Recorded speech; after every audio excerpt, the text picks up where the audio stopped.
Virgo season in general for all signs. We're gonna get warmed up. Let me write down my timestamps. Talk about how the South Node is going to be influencing that, because that's kind of huge. Yeah, the South Node affecting that is huge. And majority of what I'm gonna be talking about. But yeah, I'm gonna be talking about just general energies, all signs reading at the end, and then we are going to be talking about all the transits that are occurring within Virgo season. So let's get everybody in. Let me check on this here. Let me tag some of the mods. Get warmed up.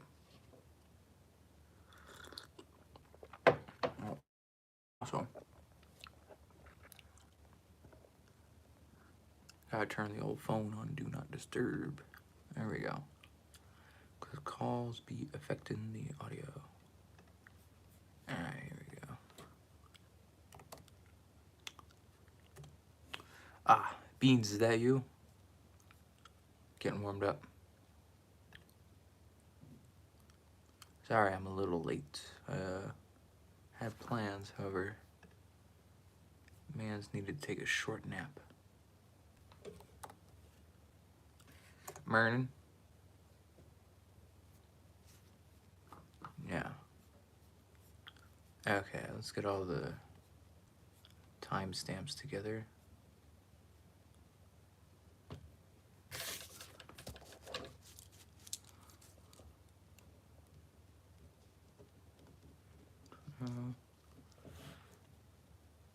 We got intro, Virgo season overview. Everybody drop the house they have Virgo in. If you don't know the house you have Virgo in, drop the your rising sign.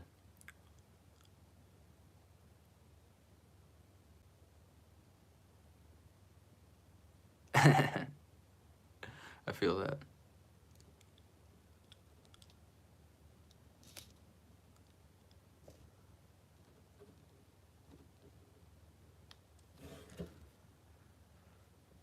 There we go.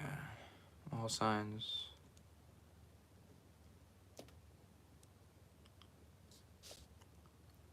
Yeah. Everybody new, like the live. Getting warmed up.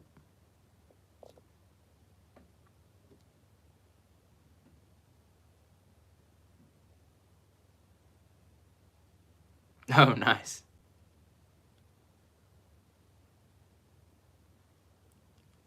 Man, see, you messed up your sleep. It's crazy.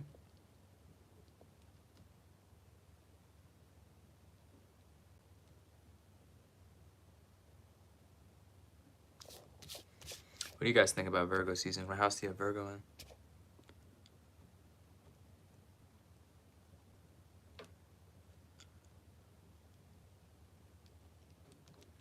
Okay, so we got everything written down. Let me get warmed up. Alrighty, guys. So Virgo season is already the sign of like refinement and service. So essentially, Virgo season is, it's in essence a lot about sacred precision, right? But this year's Virgo season carries a specific signature of the South Node, as well as the element of the new moon being planted in and at the end of Virgo season, right? So it's not to necessarily build something new. It's more about releasing old routines, old patterns, and the ethics we use to, live and carry us out, right? So it's kind of like understanding what no longer serves you and actually releasing that, right? So instead of it being like a typical full moon kind of like nonsense type of vibe, it's more of actually doing the things, right? So tonight I'm going to walk you guys through, or not tonight, sorry. This morning I'm going to walk you guys through the energies of Virgo season, every major transit, especially the new moon conjuncting Regulus, because, we have a royal fixed star day that is happening on the actual new moon and the actual transit day of the first day of Virgo season, which is typically the energy of yeah. But anyways, so we're gonna flow into all the signs and the all signs oracle reading, and then we're gonna help you understand how this energy affects your chart directly with that. So for those of you guys that drop your signs, I typically go in order.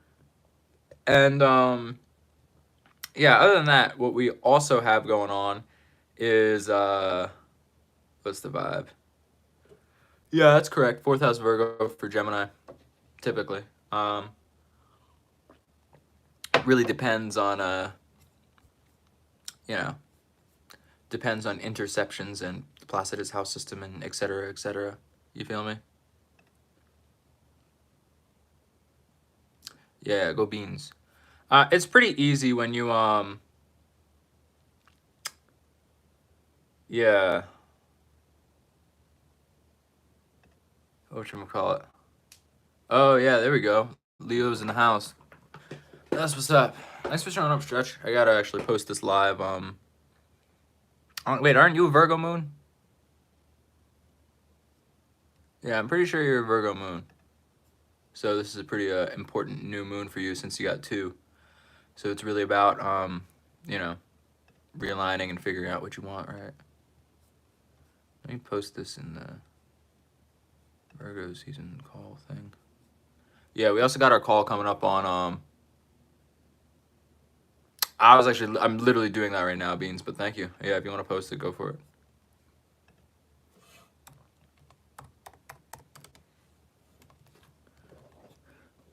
Yeah.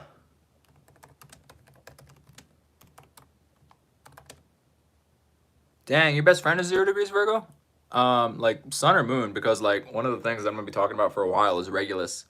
Because Regulus is kind of important. Oh, thank you.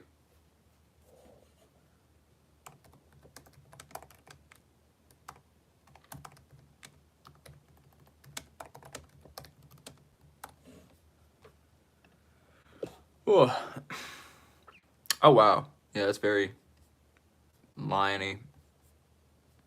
Interesting. But yeah, so one of the first main things of Virgo season that we have to start on is the energy of the South Node. So Virgo season in general is whatchamacallit. Virgo season in general is a very like old pattern releasey type of vibe. So if you can imagine all the energies of the full moon, everybody knew Liked Alive. We had 20 viewers and 3 likes. Lame. Liked Alive. But so yeah, essentially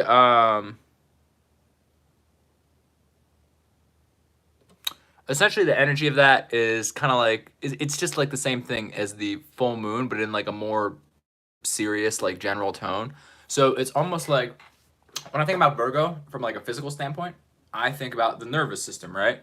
So what I've been talking about a lot is how like a lot of people undervalue the nervous system, and that is the actual antenna to like it's the actual antenna to what people think the brain is, right? So it's like the brain is the receiver. It's like kind of what you turn the knob, but the nervous system is actually what shoots the signal out, right? So when we're talking about that, we're really understanding the importance of how the body is influenced. The body is influenced by all of this nervous system stuff, right? So when we think about like the conscious mind, the subconscious mind, and the unconscious mind, a lot of those energies are correlated physically, right? So it's like your and subconscious mind are correlated to the nervous system, and the experiences that you store inside is essentially like essentially it's you know, kind of what drives you in a way, right? Like I wasn't I wasn't exactly sure what I wanted to say about that. But essentially that's what drives you. That's like what pushes you. That's like the foundation of a lot of your experiences, right? And I sort of predicate that layering within my oracle card readings, right? Because if you're familiar, I do this thing called the Pyramid's Path oracle card reading where I have a layer of 5 cards on the bottom representing the 5th dimension, symbolizing 5 specific vibrational chapters in your life that are like emotional layers that inevitably lead you to the 4th layer, which is the 4th dimension, the realm of thought, that is essentially showing you how these experiences together gave birth to you having a very solidified thought in your life. And this is a very like nervous system-y layer. So when we move on from that, it is essentially moving up into your pivotal experiences, right? Because as a man thinketh, so he shall be. And essentially, whatchamacallit? Dang, well, I mean, that's Virgo season for you, and Leo. That makes sense. But moving up into the pivotal experiences, which is the third dimension, that's where you essentially move up and on into a space of like, what's the word? You move up into a space of how do I say this? You move up into a space of, sorry, I need another nap. I kind of woke up early. You move up into a space of like your foundational experiences, which are inevitably just like who you are, what you want to be, and how you want to make this happen, right? And then after that, you move up into the two, which is the two foundations of your purpose, right? So these are kind of like your main skills, right? Like the third dimension is your skills, your experiences. The second dimension is your two main skills that support your purpose from your just general skills. And then the point is literally your purpose, right?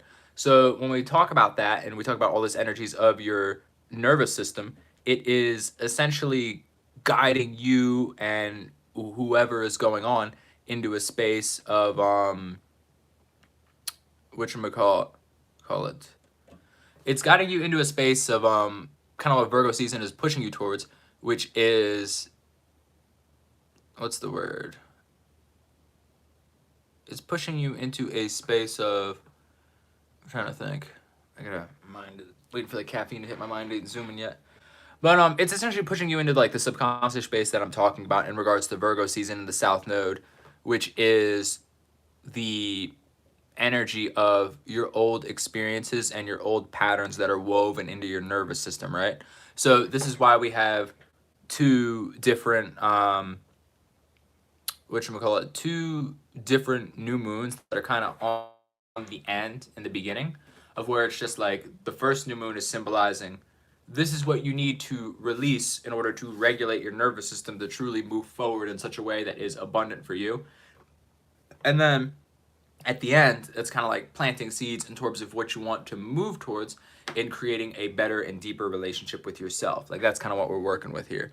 So essentially what's going on with that is this Virgo season is very powerful for what we have going on. It's very powerful for long-term growth and healing, but is it necessarily powerful for like short-term manifestation and focusing on what you want? No, not really. It's not really good for that at all. The season will definitely be busy, but it's not necessarily like what you need or how you should live your life. You know what I'm saying? So it's cool in that way, but it's not necessarily as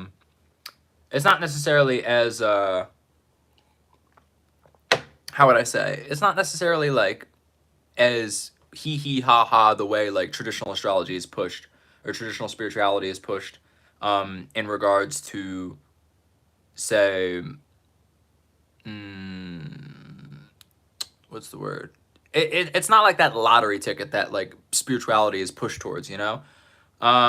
Essentially what's going on is it is a, whatchamacallit? Oh man, I forget you still have you got like a little office job. I always forget that. I always think you're raking it up the people's.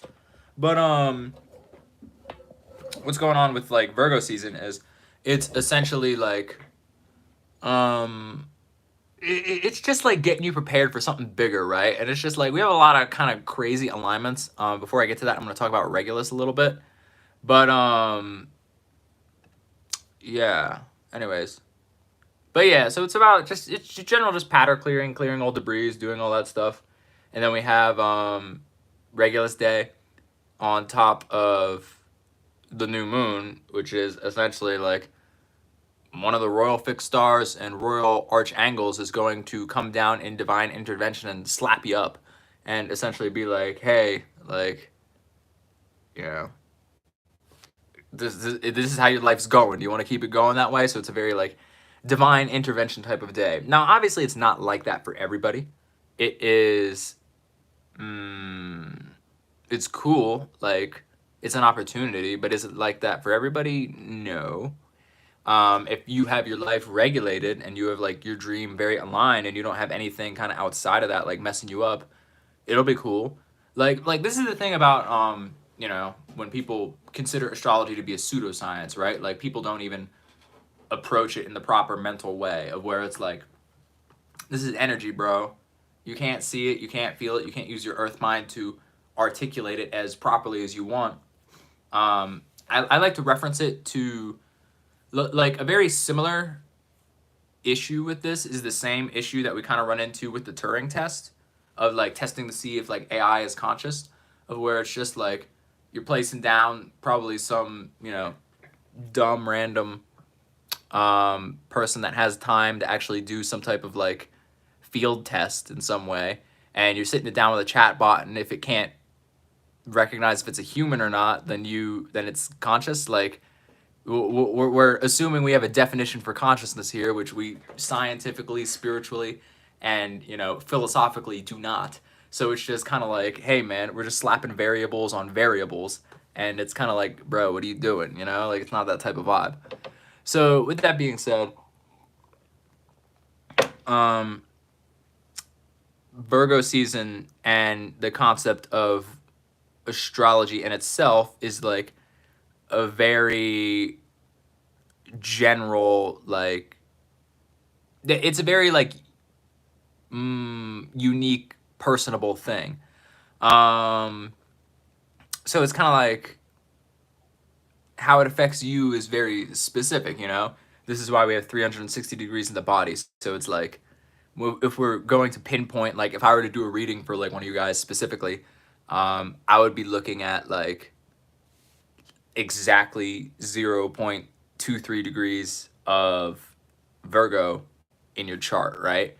And for your ascendant, like that could be any of 2 houses. That could be it. Like it's so specific, you know, because I'm literally looking at Regulus where it is now versus Regulus where it was when you were born, which is a variation of 1 to 2 degrees, and how that affects you in your chart and where that is in your body is a very unique point of like intuition to even come up with a generalized reading for what that could mean for you, you know? So essentially what's going on with that is you are having an opportunity to, you know, like it's kind of a lot, you know what I'm saying? So with that being said, it's like hyper specific, and once we get to the all signs reading, we'll have more clarity on that, but you know, we'll get into that in a second. 1 second.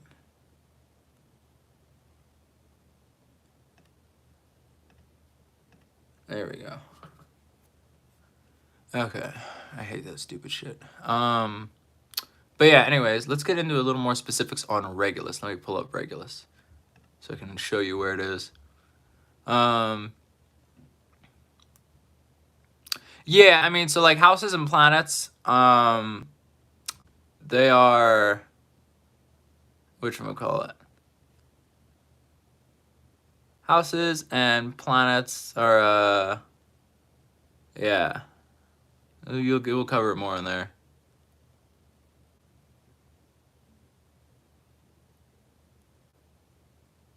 Well, I mean, that's your problem. You live in the UK.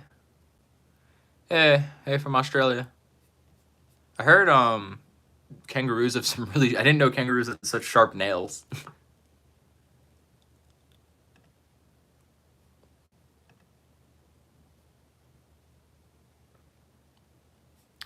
Okay, let's pull up Regulus. Where's the Leo constellation? Here we go.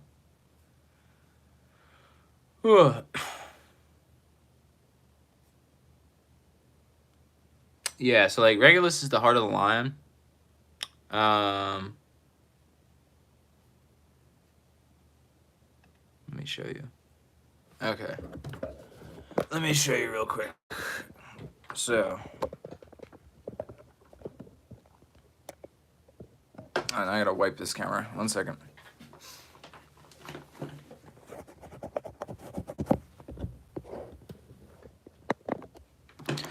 Okay, so Regulus is the heart of the lion. It's the center of the Leo constellation. Regulus is like, while more stars are more 6th dimensional, Regulus is technically a 7th dimensional being. And essentially what Regulus has to offer is an opportunity to, you know, guide people. Like it's basically a collection of stars that is essentially creating whatchamacallit, like that creates the experiences that attracted all the constellations that we have in our space, right? So essentially what's going on, everybody new liked the live. Like, come on, we got 20 viewers and 9 likes, even that out. But so Regulus is one of the 4 royal fixed stars, Bohemian, if you want to just start naming like old orders, because you're stuck under the mentality of academics that makes you like follow and learn under innovative thinkers and, you know, basically shit on your ability to think yourself, right? Because that makes sense.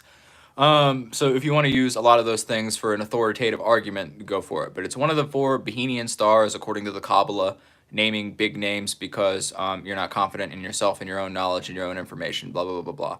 But Regulus is one of the 4 royal fixed stars that essentially is correlated to the royal archangel known as Raphael, right?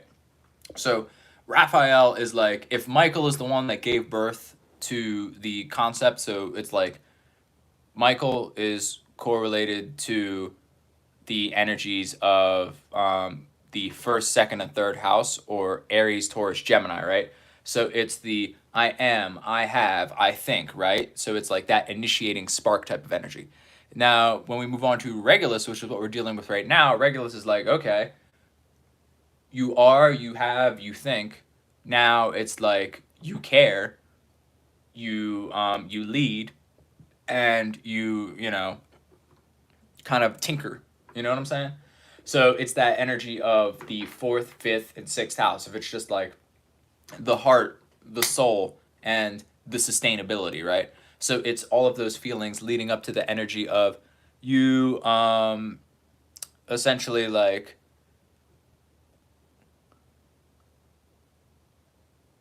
yeah, appreciate that stretch.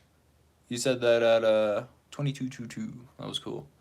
So yeah, so essentially like Raphael, like this star is the one that is all about sustainability, right? And it's like if you calculate, like if you want to get into the whole like Kali Yuga 26,000 year cycle, it's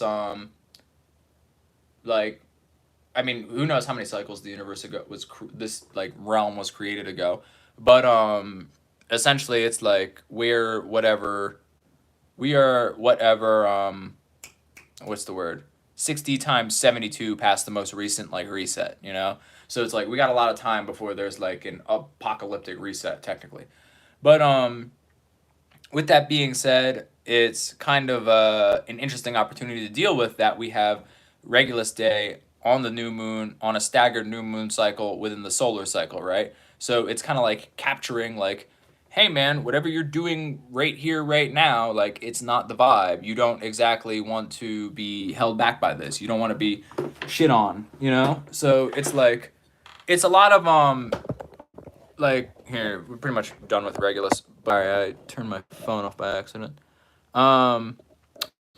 So yeah, so essentially what's going on with like this layer of Regulus and this energy of Regulus is like, it's not necessarily that what's going to happen is any different in terms of like it's not any different in terms of what I said about Virgo season in the South Node and like relieving old experiences, old expectations, and old patterns out from your nervous system for realsies this time. It's more or less like just like all of these extra alignments add on a layer of like, you know, we're serious about it. Like that's kind of like what it is. Like it doesn't really change the specifics of it. If you are someone that is afflicted by the style of spirituality where you look at tarot card readings for a, you know, like a toxic ex, or you look at spirituality as like, I'm waiting for that Jupiter alignment to play the lottery. I can totally lie to you and tell you it's more important than it is, because, you know, that's like half of what makes money in an astrology business, which is cult adjacent things. I've seen it many times. But it's like, you know, that's not my vibe necessarily. I just like to create tools for people to use that are separate from myself, because, you know, being like, I don't want to be famous. I just want to be rich and have nobody bother me. So yeah, that's a little sidetrack about that. But yeah.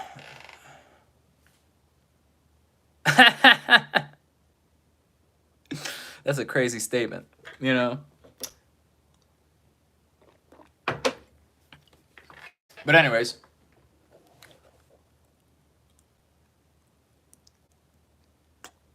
Yo, y'all are talking crazy. Okay, now moving on from Regulus, unless any, whatchamacallit, what are you saying? Let's move on to, oh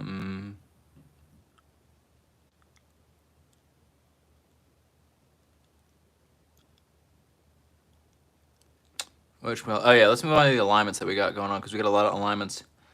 So, like I said, staggered new moons. The first new moon is 0 degrees Virgo, conjunct Regulus. So it's planting seeds about like leadership, refining vision, and, you know, etc. So when it comes to this new moon, it's like, you know the changes you have to make, you know the improvements you have to make, you know what you have to do. A lot of these planets give you time to handle it, right? But, big but, when it comes to leadership, you have to define that for yourself, right? So for the leadership aspect of things, it's kind of like, you know, what a lot of people have to do is they have to lead themselves, right? Like they have to gain confidence. Like literally, who just said they didn't have the strength to go through a breakup, so they just blocked and deleted the number? But yeah, whatever that is, that's a situation of where you have to,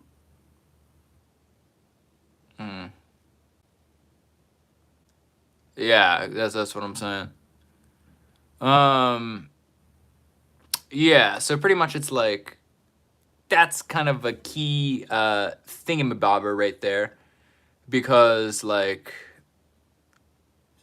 how do I put this? It's like that's where you should have been the leader, and like basically how the universe wanted you to grow right there is for you to, like, you know, gain some courage and actually handle that on your own, right? So that's a perfect example in that regard. So it's basically, it's just like little shit, you know, like little shit of where you need to be a leader, you need to man up, and you just gotta like do what you gotta do, you know? So it's like, that's kind of what the new moon wants you to do in terms of like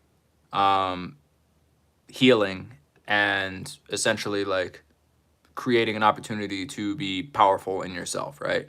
Because it's not necessarily about doing the thing, it's about having the ability to do the thing.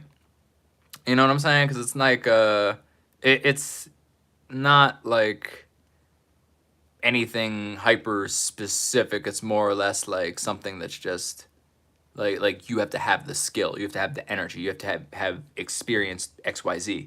You feel me? So that's pretty much the vibes of like how and why and like people be, you know, needing to do that type of shit. But yeah, that's pretty much the new moon, right? It's all about planting seeds of humble leadership and learning how to guide. Like it doesn't have to be like for the breakup example, since you just put that out so abundantly. It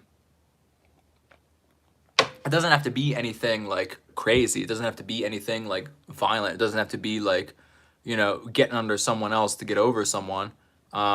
It's more or less like it could just be like, hey, like a simple, this ain't working, or hey, I have this to do and we've tried, but you know, the thing ain't getting accomplished, so I gotta learn. You know what I'm saying? Like it doesn't necessarily have to be like so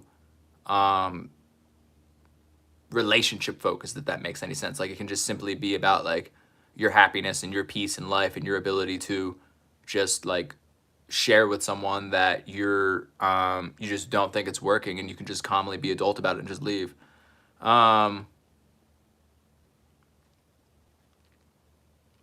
Dang, if you're a, yeah, that's a crazy statement right there. But yeah, I mean, I don't know, it's just like essentially just planting the seeds of humble leadership, like just learning like honestly, like for this Virgo new moon, I would highly recommend taking an etiquette class, you know, like it's not the 5th grade anymore where you're learning how dining, like how table setting works, and you're just like, remember, you have to work in, this is a soup spoon, this is a, you know, this is a butter knife, this is a steak knife, you know, and so on and so forth, right?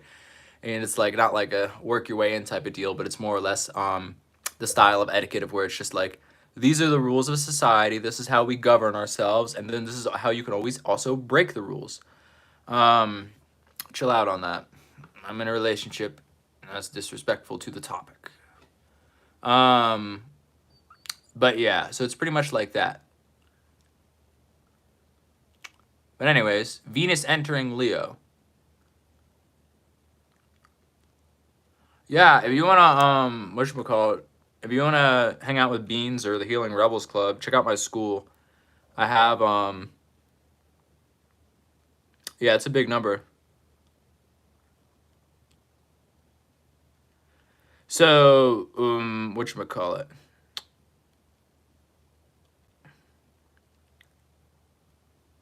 Oh yeah, right. Yeah, if you want to hang out with the Healing Rebels Club, we have our for the whole solar systems community, we have a private group where, you know, you can just hang out with people, merge with people, talk about astrology in specific ways, and get access to a lot of you get access to all my guides for free. I'm actually working on a new one on the fixed stars. And then yeah, that's what I have to do today. Today I have to get a Costco membership, and then I got to work on my fixed stars little ebook, which is, it's going to be free, but I'm going to get physical copies in case anybody wants one. But yeah. I can show you guys that if you're interested, but anyways, let's get through the alignments. So, everybody new liked alive, like, and we need more. And then make things go up here.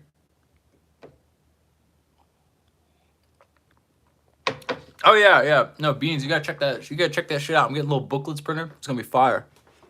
But yeah, so we got Venus and Leo. Balancing devotion with love and joy. That happens on the 25th. Venus in Leo is a very interesting placement. Once again, I'm gonna be doing lives individually for all these things. But yeah, of course. Yeah, Beans, I'll mail you one. Thank God we know that like shipping internationally works, because I've had a lot of trouble with that. But yeah, anyways. So Venus and Leo is like, I have a lot of Venus and Leo friends, and they really value friendship. But like Venus and Leo is the Venus and Leo is like, what's the word? How do I explain Venus and Leo? It's like very boisterous, it's very loving, it's very theatrical in terms of like what it likes and what it enjoys, and it's very protective of the idea that friendship was built upon, right? So it's like whatever your vision, whatever your emotion of a friendship was built upon under Venus and Leo, it's a very powerful thing that like sets you up for the inevitable like joy and devotion required to create a long-lasting friendship. Leos are like, people with this sign natively are very good at boundary setting. People with this sign are very good at what's the word? They're very good at like sharing ideas. They're very good at maintaining a friendship. They're very good at like supporting you and like shouting you out for what you're good at. But it like, I don't know, man. It's like, it's kind of a, I don't really have anything bad to say about it. I just like, I don't know. Like, I think a lot of people will mistake a lot of Venus and Leo energy. Most definitely. They're 1000% loyal.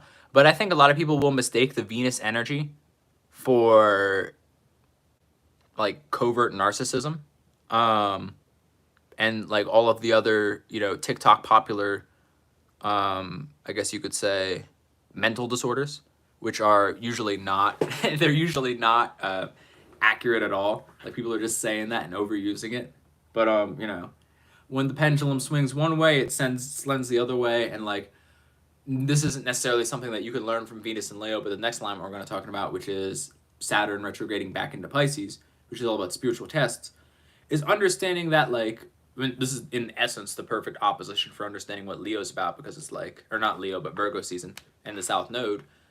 Because what I often tell people is that like, hey man, like, just because you're doing the opposite thing of what you did, dude, means you're still up under the same paradigm, right? You know?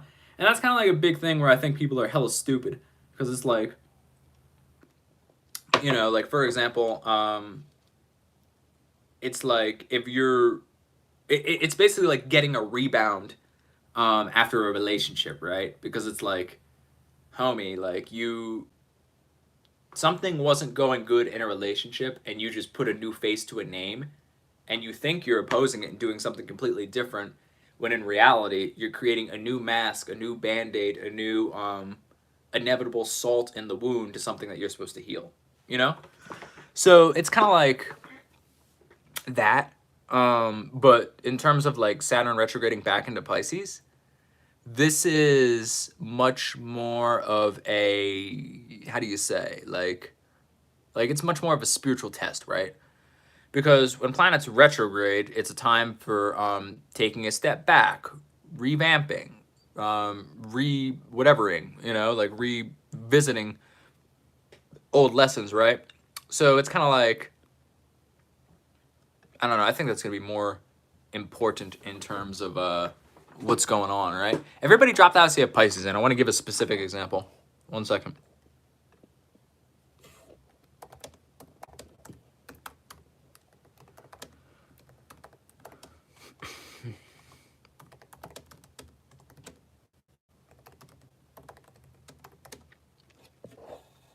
People drop the house you have Pisces in. 8th and 9th. All right, let me ponder on that stretch. Oh yeah, stretch. There's a, yeah, interceptions. This shit happens.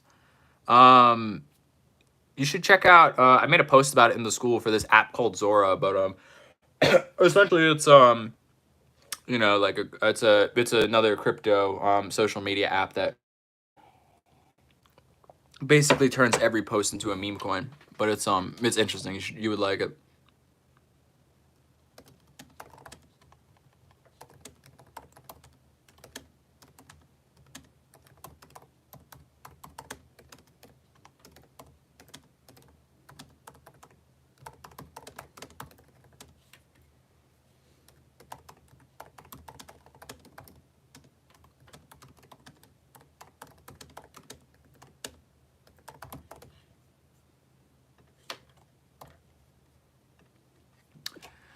Okay, but anyways, back to Saturn in retrograde in Pisces. So for you, obviously this is going to start in the 9th house, but it's like old spiritual tests. You're dealing with old spiritual tests around, like, I mean, you know, it's kind of like the same shit I've been telling you of, where it's just like you may not feel as connected to certain aspects of spirituality. Specifically, like, you may be reconsidering like occult teachers that you may have had. Obviously I can name specifics because I know who, but you know what I'm talking about. But it's just like, for you, it's a retest of understanding your connection to spirituality in multiple different ways. It's, do you resonate with your teachers anymore? Do you resonate with the connection to the philosophy, and like vice versa? And then do you resonate with spirituality because of who you learned it from and their potential energetic issues? Or do you feel like you've missed something and you need to go back to it, right? So that's where it comes in the spiritual test. It's very like house specific. It's very house adjacent. It's very house, like, you know, like what do you want out of it type of vibes. You feel me? So it's like Saturn retrograde in Pisces, there's just a lot to do with it. There's a lot to experience with it, and there's a lot to dabble with it. And it's not necessarily something that is to be played with, right? And it's very subtle and difficult to deal with, you know? So yeah, it's, I don't know, it's a lot to think about, you feel me? Now, moving on to Uranus retrograde in Gemini. Uranus retrograde in Gemini is basically old ideas reappearing for review, right? So with old ideas reappearing for review, like this could, once again, this is house specific and this could be anything, you know? But under the guise, oh, what? Dang. That sucks. Yeah, I am writing down the timestamps. I just was lazy and whatchamacallit, I was lazy and I just wrote it Virgo season overview, so you know, we'll touch back on that, but you got to figure it out. Haha. But yeah, anyways, Uranus retrograde in Gemini, that happens on September 5th. So it's old ideas reappearing. What Oh, Stretchy just got called stupid. Haha. I'm playing.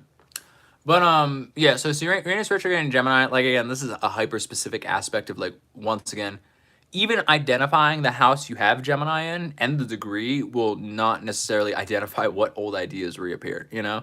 So it's just like if we're thinking about a general sense of the guise of, you know, Virgo season and all that, then yeah, like maybe it's doing something, maybe it's doing this, maybe it's doing that. But is it necessarily like useful? No. Is it necessarily like specific? No. Is it necessarily powerful? Yes. But it's like under the guise of Virgo and that square between like the South Node and the Sun, it's almost like Uranus and Gemini will be like a subconscious vomiting of the lessons that you need to learn in a more masculine way, right? So it's just like you feel like you want to establish boundaries, you feel it in your nervous system, but do you necessarily want to establish this? Do you necessarily want to enlighten yourself in terms of like changing your mind? Perhaps not, you know? So it's a very specific thing that is more or less like an accessory tool to what is already happening, if that makes any sense, you know? Now where things get really crazy, with the full moon lunar eclipse on September 7th, kind of working with Saturn retrograde, not exactly, but close. This is where we really get started with the chaos of the season, of where it's like when you're in eclipse season, it's just like anything can happen, anything could be taken away, anything could be given, anything could be da da da da da, you know? So it's just like with this energy, it's you could look at it as like a karmic purge and a releasing of illusions, right? So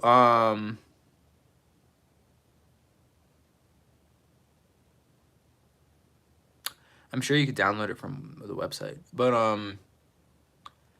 anyways, it's whatchamacallit. Damn, what was I saying? So the karmic purge, right? The karmic purge with this energy is specific. Once again, it's very specific to the house you have Pisces in. But it's like in a general sense, it's kind of about relationships, right? So with it being about relationships, at least from a Virgoic perspective, it's sort of understanding that like it touches back on that phrase of it's just like, show me the 5 people you're closest to and I'll show you yourself, right? So it's just like if there's an aspect or someone that like isn't necessarily useful or abundant to you, then those are going to be the person that kind of holds you back in a way. So it's like purposeful and understanding of the energy, but it's not necessarily useful because it is like, how do I say? It's I don't know, it's like I said, it's very specific per person, and it's essentially like, yeah, I don't know, it's very deep and very karmic in a way, of where it's like you may like, I don't know, with it being Pisces and with the dealing at Saturn retrograde, I would say this is kind of blinding. I would say this is unexpected. I would say this is I don't know. I would say it's like not necessarily that easy to articulate, especially even for someone looking outside of you, because it's like so Piscean, it's so non-physical, it's so non-specific. It could just be a subtle aspect in a relationship, you know? So it's kind of like, you know, releasing illusions. Like you're not going to see it, but you're going to feel it and you're going to like it when it happens. Now the next alignment, which comes about a week after, is something that is actually tangible that we can actually deal with, which is Mercury, Cazimi, and Virgo, right? So this is a Mercury-Sun conjunction where essentially it burns off all the nonsense that we're dealing with, right? So what this is a moment of clarity. that comes on September 13th. I hope it's a Friday. That would just add the extra layer to it. And essentially what it is a moment of clarity for the season itself, right? So it's like Venus and Leo. You gotta focus, you're sticking to, you like it. Saturn and Pisces. Come on, man, quit testing me.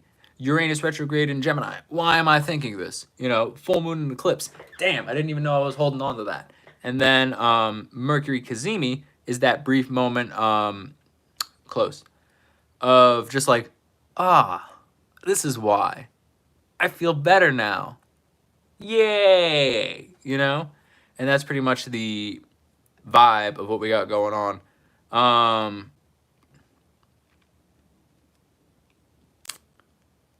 Look at all. Damn. I really hate it when people say simple shit like that. But yeah, what else was I gonna say? But yeah, Mercury, actually, I didn't look up the degree. I want to know what degree that is. 1 second, guys. And does anybody know what degree this Cazimi is happening? Actually, no, I can guess off the top of my head.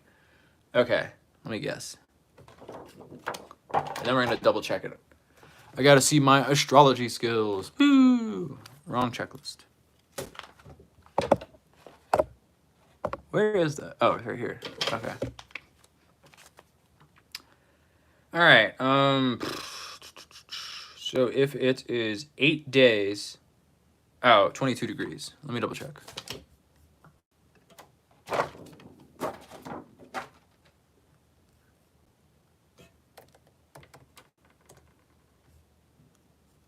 That would be interesting, because that would add to what I was saying in regards to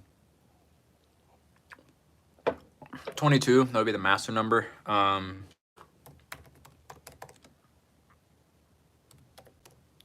it is 20? Let me check.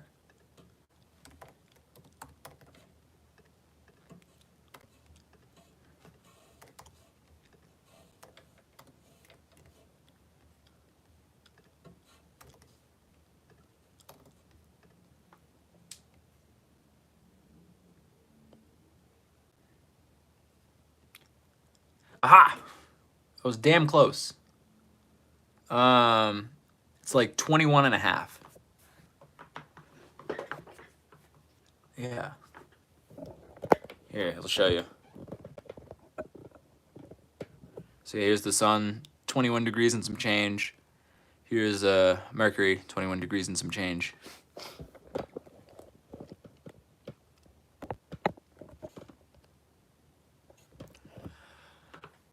But yeah, so basically like that degree, being in the later decans of Virgo, it's more like an evolved refinement type of vibe. So it's just like clarity in what you need to refine in regards to yourself, right?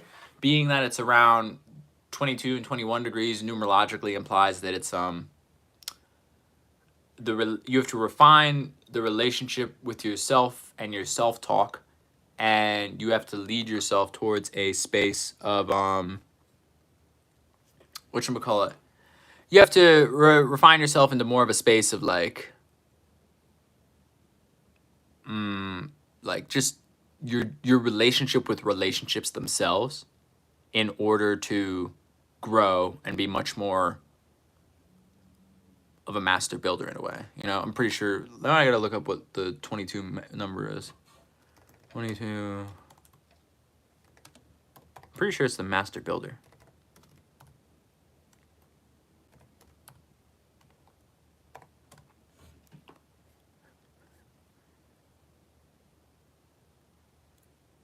Oh yeah, it is the master builder, I was right. Let me...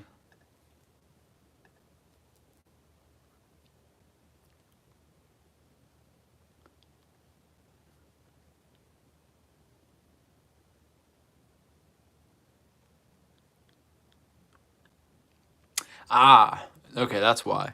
So one of the headlines that's really standing out to me here is that 22 being the master builder, and essentially what I said, which is all about mastering relationships with yourself.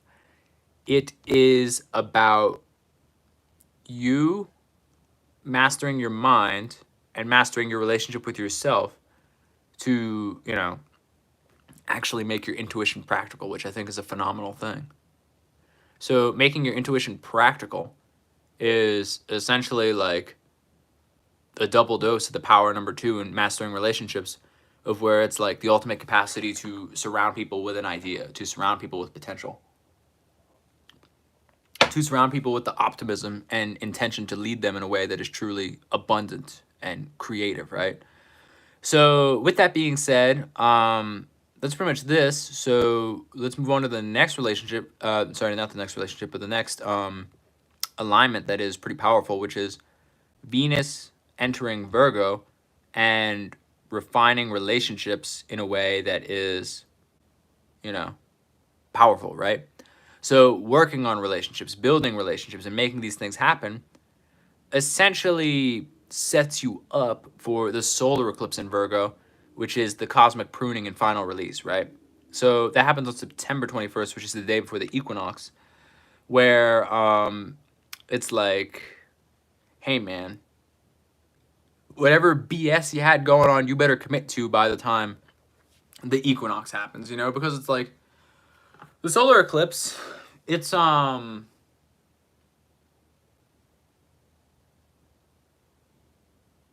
next new moon in Virgo. So it's kind of like you get an option to remove what you need to remove, and then like, and that's like the first new moon of the season, and then the second new moon is like, well, shit, dog, like you're shit out of luck. Sorry. So yeah, watch out for that. Figure out what you need to get rid of and let it go. That's all I gotta say with that. But yeah, that's pretty much the gist. Now, the final little reading before I get some more tea and then do the all signs reading is Mars is entering Scorpio on the equinox, the same day the sun enters Libra, which is essentially, hopefully, not essentially, but hopefully, you feel at peace with the way that you want to bring balance into your life, right? So for you, or for people in that, you need to necessarily like be okay with what you're going through. You need to be okay with what you're experiencing. You need to be okay with just everything that's happening, because if you are not, you know, it's kind of like, I don't know. It's like you either be okay with what you got going on, or the universe is going to put you into some form of toxic relationship to like remind you what you got going on, right? Because like anytime you combine like that like Scorpio Libra energy, I call that the cheater's cusp, because it's like you feel so deep about relationships that you want to keep in the dark in like some way, shape, or form, and it's kind of like yeah, I don't know. It's like it's just not a good look. You know what I'm saying? Like you just don't want to be stuck in that. The positive side is you can deepen relationships. You can deepen it. You can deepen your connection. You can go through something together where you actually respect them, right? So essentially, the last thing I'll say before I make some more tea is that Virgo season isn't about perfection. It's about discernment. It's about choosing which old cycles are truly worth keeping. And it is essentially understanding which ones you've outgrown. And it's understanding that the South Node is here to make makes it impossible to ignore the ghosts of your past routines, and that they will show up so you can make peace and release them, right? So yeah, so with that foundation, I'm going to take a little break and then we'll move into the all signs reading, because I'm going to make more tea because my throat hurts from talking.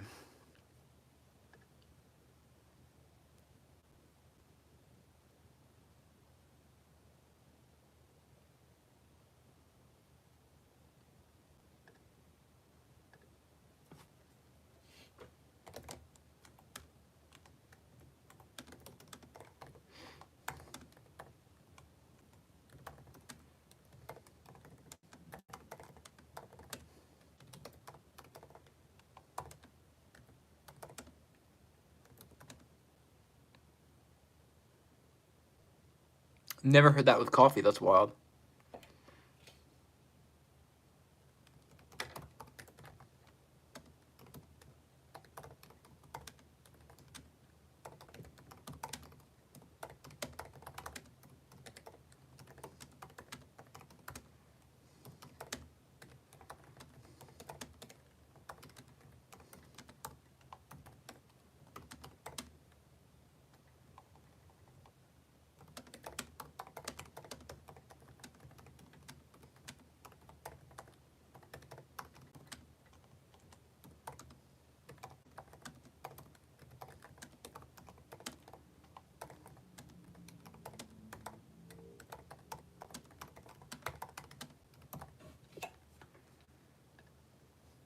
Okay, let me write down break so I cannot be annoying to you guys.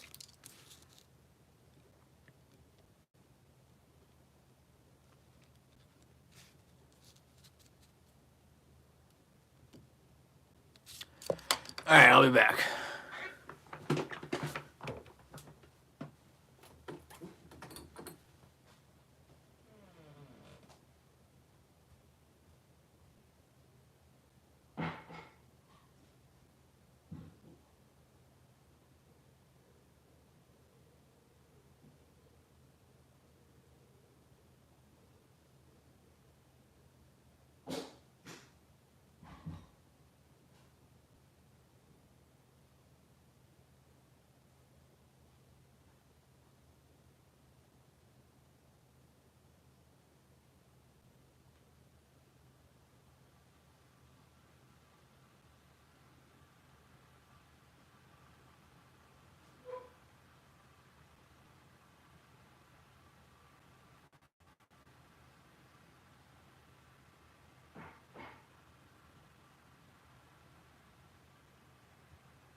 That was an annoying sound. Waiting for my water to steep and stuff, but if anybody is interested, yeah, there we go. But yeah, if anybody's interested, I am working on my own little app. And what I've heard is most interesting from people is people just want like a transit calendar because there's no like quick little like pull up the future transit, see how it interacts with yourself. Oh, chill out, please. Focus on the topic.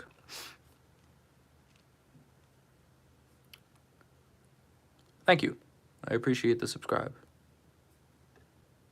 I just like to keep things on topic.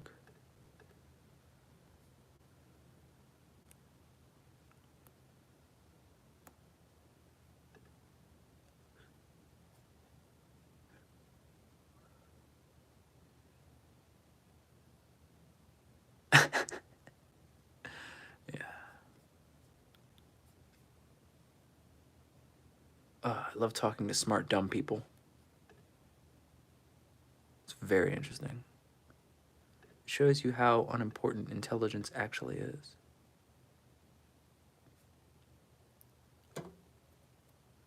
No, we're not mad.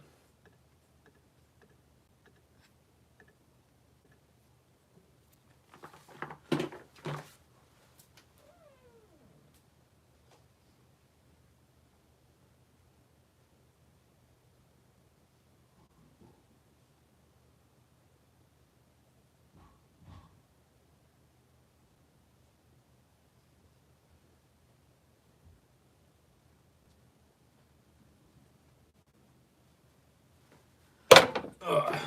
Damn it. I dropped my water.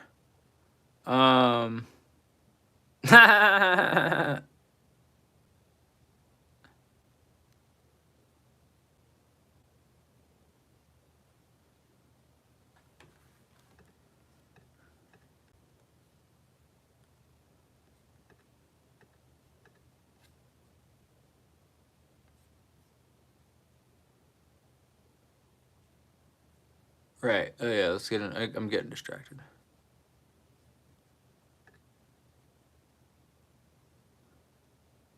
One second, I gotta.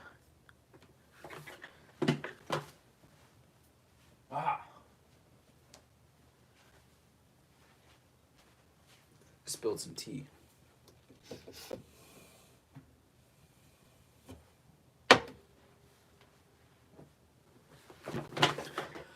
Okay, anyways, let's get to the all signs reading. So, for the all signs reading, I'm not really sure how I want to do the, I'm not 100% sure how I want to do this. Yeah. Yeah, we'll check on that. I'm just not sure how I want to do this.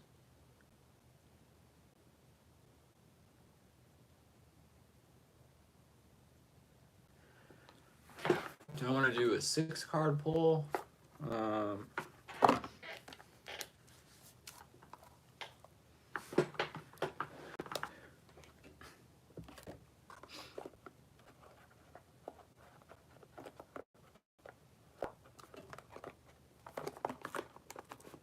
guess I'll just do the generic past, present, and future lessons that I always kind of do. Okay, so let's start with Aries.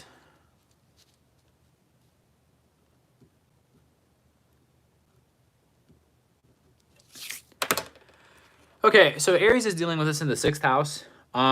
It's kind of about like their routines and stuff. So it's bringing awareness to like their old habits around work, health.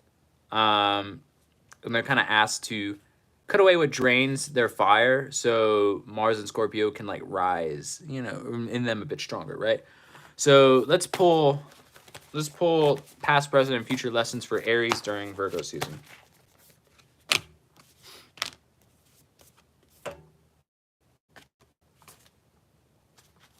I pulled them inverted. Okay, so past lessons that they need to work on is they need to work on the inversion of their golden children. I always often see this as like a solar plexus style intuition. And in this case, it's aligning with what I was talking about in regards to Aries for the longest time, which is whatchamacallit? It's I don't know, it's like they're doing all this bullshit of where they want to be a leader, they want to do certain things, but they're not necessarily like being themselves, right? So they're enjoying being a pioneer, they're enjoying being a leader, they're enjoying being a savior, but they're not necessarily being intuitive from a personable space, right? So that's their past lesson, where they got to get over that like Aries Cancer square, their 1st and 4th house. Their next lesson is, you know, the inversion of forge that don't follow, right? So it's just like, hey man, you're paving a new path, but you're not doing it for you. You're doing it because of other people. You're doing it because other people want it. Blah blah blah blah blah. And it's like bro, you gotta grow up here and kind of oh, I don't know, like do it for you. Let people follow you for your own gifts, you know? So it's kind of like a weird position to be in for Aries, where it's like they want to forge and not follow, but by forging they are following, so it's kind of weird, you know? Now the next card we got is Star Bathing, the inverted Star Bathing card.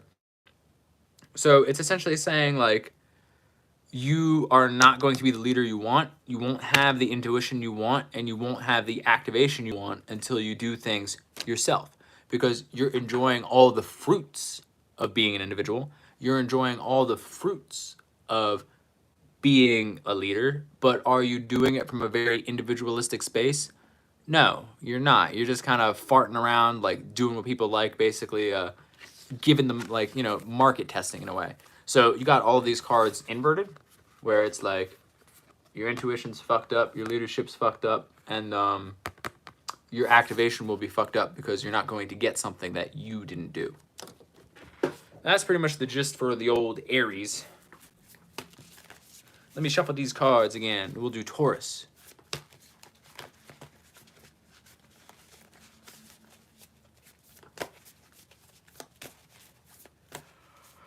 Moving on to Taurus, right? So Taurus has this in their 5th house. All right, let me write this.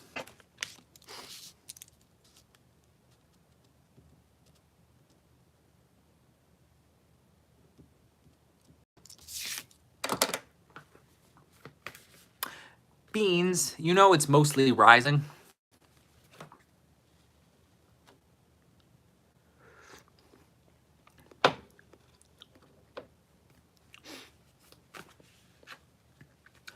So Virgo season is about, for Taurus, it's about decluttering physically and spiritually. This South Node here is reminding them that you are not, like, everything doesn't need to be held onto. You can just kind of fart around and, like, do your thing. You know what I'm saying?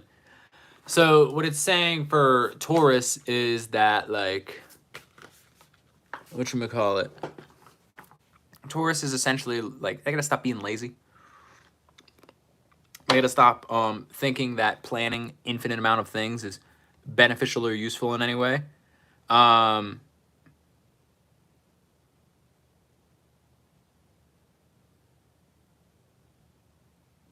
don't know what you're saying, but okay.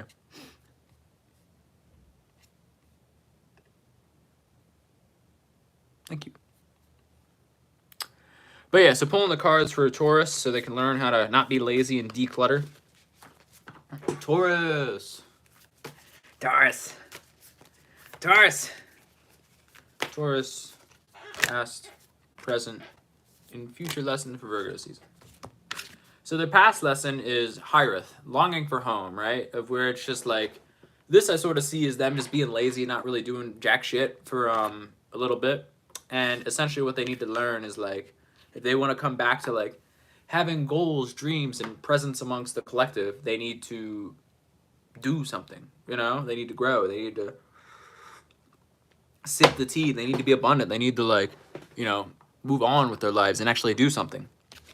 And their next lesson is the Seas of Mintaka, right? So their present lesson is potential, bringing unconsciousness to light, right? So if we think about Mintaka, Mintaka is one of the 3 stars in Orion's belt.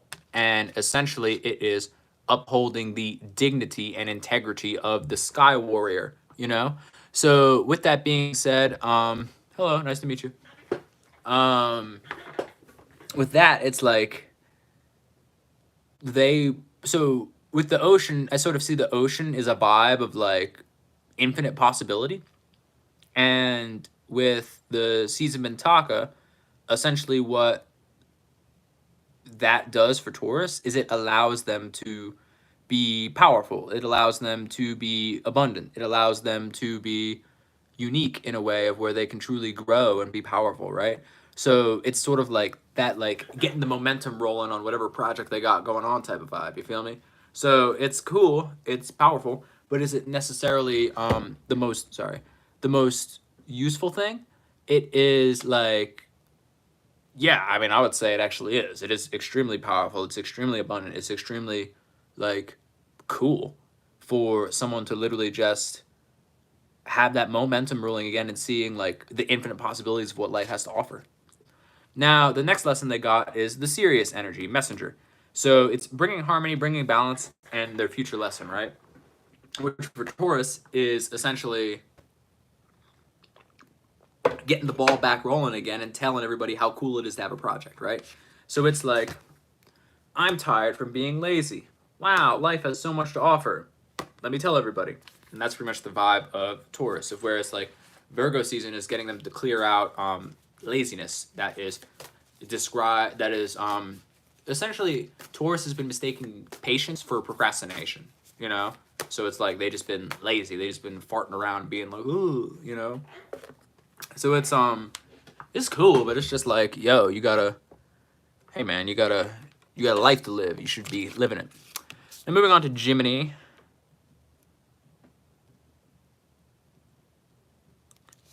So Gemini is essentially rewriting the script with Uranus retrograding in their sign. Old ideas, old thought patterns come back. And the South Node is saying, learn from them, right? But don't let them define you. So with Gemini, before we get into the reading, Gemini is a complex thing because Gemini likes to essentially dissolve itself into the thoughts and mentalities of the collective around them. So essentially what's going on is like the Geminis are needing to learn that like just because their skill is an aspect of them, they shouldn't identify with their elemental skill because it dissolves who they are and doesn't allow them to grow the way they want, right? So with Uranus retrograde in Gemini, Geminis are kind of learning like, hey man, like if I want to ride the wave, I probably shouldn't be a fucktard that like, you know, just dissolves myself into whatever thing I find is cool, right? And this is, you know, this is like they go on a 6-hour YouTube rabbit hole of conspiracy theories and they negate the fact that they are, you know, not a conspiracy theorist. So it's like, that's like an extreme example, but it's very true. So let's pull the reading. So let's get the past, present, and future lessons for Geminis. Yeah, I mean, you know, they probably won't even get mad at it. I wouldn't. I'd be like, fuck, what am I doing, you know? But, hey, Vinod. Um,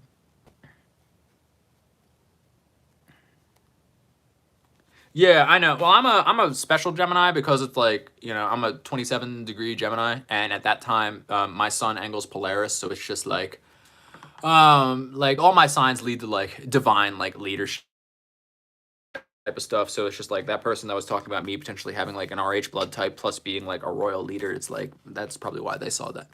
Um, yeah, but yeah, for the most part, like I think Gemini's. I don't think it's because like Geminis are uncapable and disliked, but I do think like the general societal hate blocks them from experiencing their highest gifts. Because I think Gemini is a very powerful sign that people undervalue, and I'm like the only one talking about like how um, powerful Gemini really is if they understand and master their superpowers.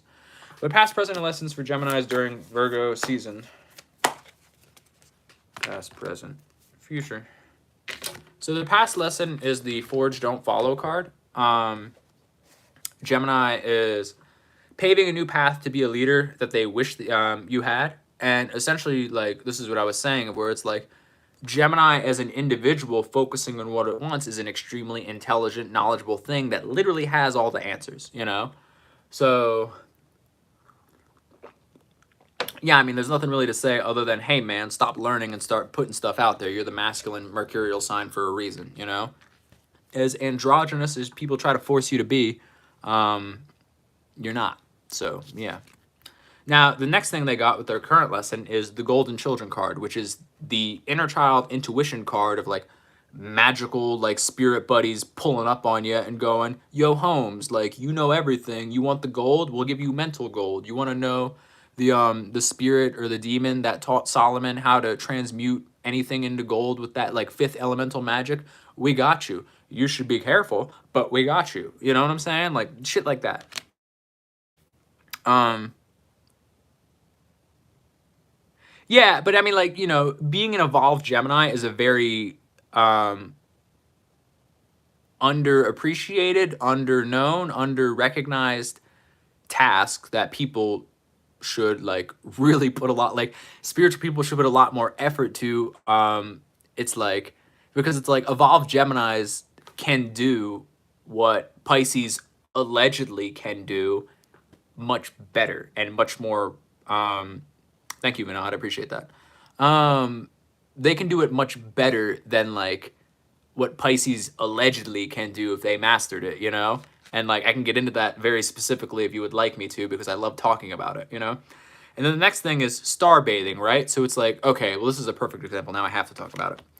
So essentially, Gemini, right? If Gemini is the third house sign in the physical world, but it is the 10th house sign in the spiritual world because it's like, you know, the end game in the spirit world is Aries being able to purely create just off the strength of you being you.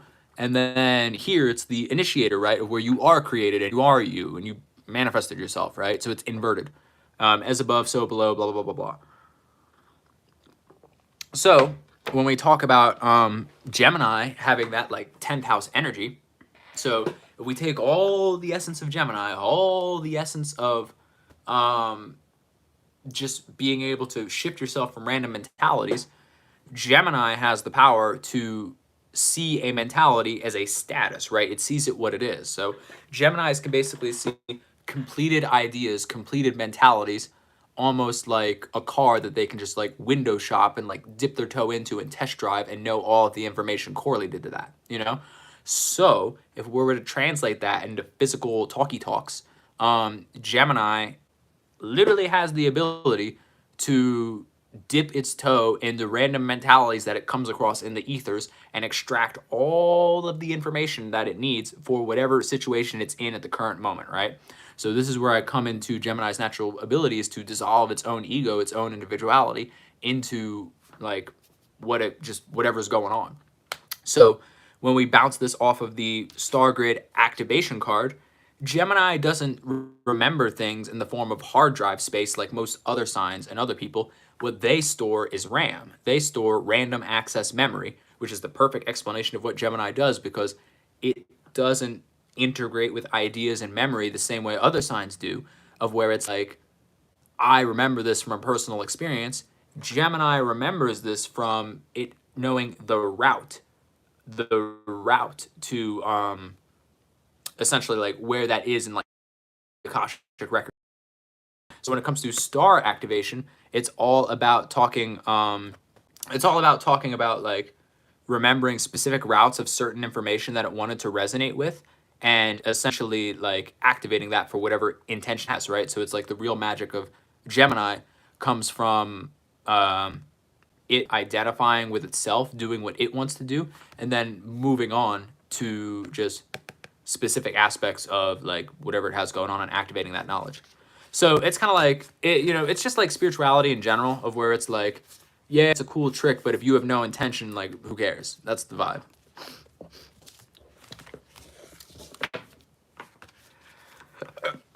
Ugh. Any questions about Gemini?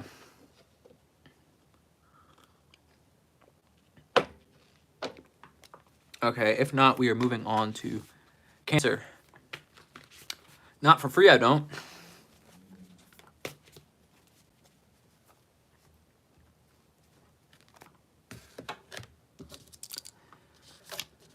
Okay, moving on to Cancer.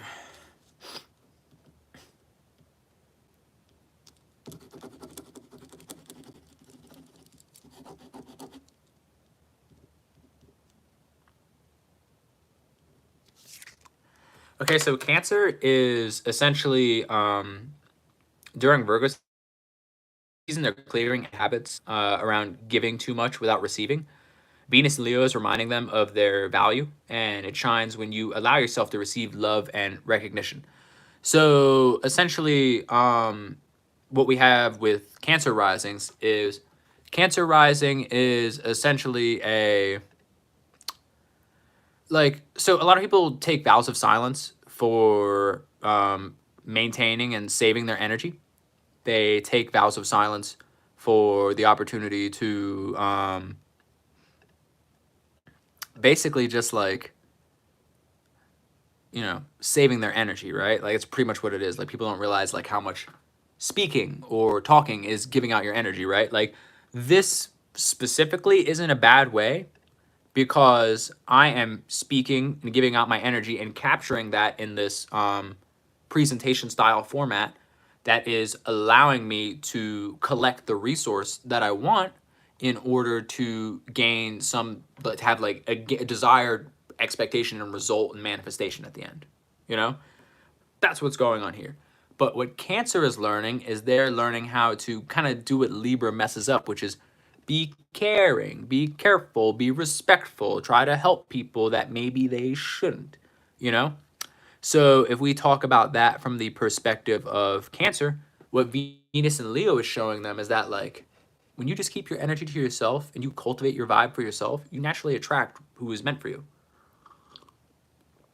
So Cancer's just going through like they're learning how to set boundaries with love. You feel me? That's what they got going on. Now let us shuffle the cards and pull the past, present, and future lessons for Cancer.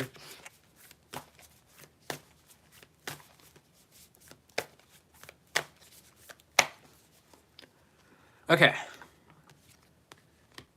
Past, present, future lessons for Cancer. Excuse me. All right, so Cancer their past lesson is Breath of the Cosmos. So essentially it says, my will to thy will, micromanaging the universe. This is where they're just giving too much. This is where they're sharing too much. This is where they're just putting too much of their energy out there, right? And they really shouldn't be doing that. So essentially, what they have going on with that is they need to just learn to stop cultivating the vibe for people that don't want their vibes cultivated. That's what they got to learn.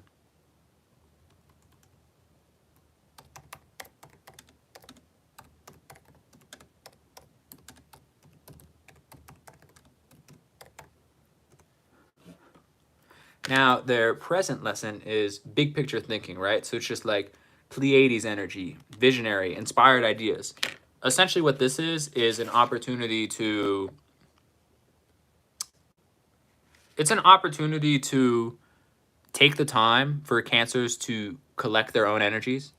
It's a time for them to sit with it. It's a time for you to essentially like just recognize that if you're not spending all this time caring about other people and spending all this time like creating an emotional vibe for people that don't even know you, what would you do if you put that emotional energy into a project? What would you do if you put that emotional energy into a just anything other than just caring about other people's emotions?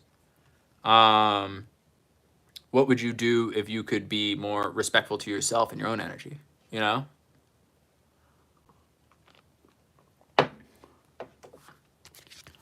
Now, the next thing they have is the Courageous Peony card, which says multifaceted, unique nature, let yourself be seen. Essentially, this card is showing them that, like, if you stop spending all this time supporting other people and supporting your own goals, yeah, your life could be great. And you could stop being essentially, you could stop being a dipshit that, like, just wastes your energy, right? It's like, I know it doesn't seem like it's a waste, but essentially, what Virgo is doing is essentially just like showing you that, like, hey man, like, you don't got to spend all your energy on enforcing others people's shells while your shell is created out of fear. Like, that's like the simplest way I can explain it, you know what I'm saying? So it's like, Cancer, you guys, like, you could have a great life, you could still do everything you do, but once you recognize that, like, saving your energy for yourself and managing your own aura in a way that is actually abundant to you and abundant for everyone else around you, it will serve everybody else's higher good way better than you just like being hyper nitpicky and stuck on the concept of just farting around. You know what I'm saying? So it's kind of like it's kind of like, I don't know, it's like Virgo, like Cancers, you guys got a lot going on if you just allow yourself to enjoy it. But that's pretty much what's going on. So yeah. That's pretty much the vibe on that. 1 second, I'm making a community post to get more people in the live. Let me put these cards in and then we'll get started on Leo. Does anybody have any questions for Cancer? I know the homie Bernard was a Cancer. So yeah, basically the general thing is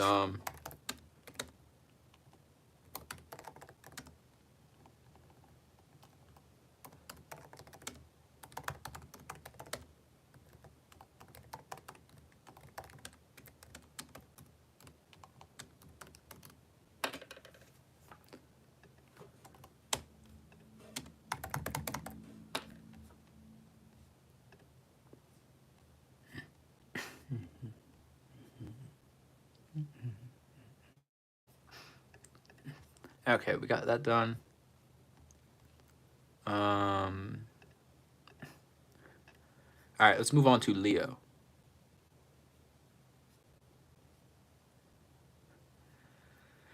Okay, so Leo, let me write this down.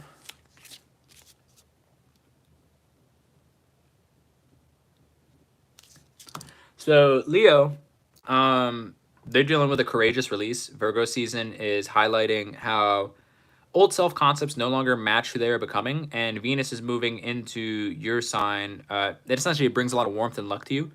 So creativity and heart-led leadership is a pretty big thing for you. So Beans, for you specifically, doing those like self-love and self-appreciation post-shadow work rituals will probably be huge for you during Venus season.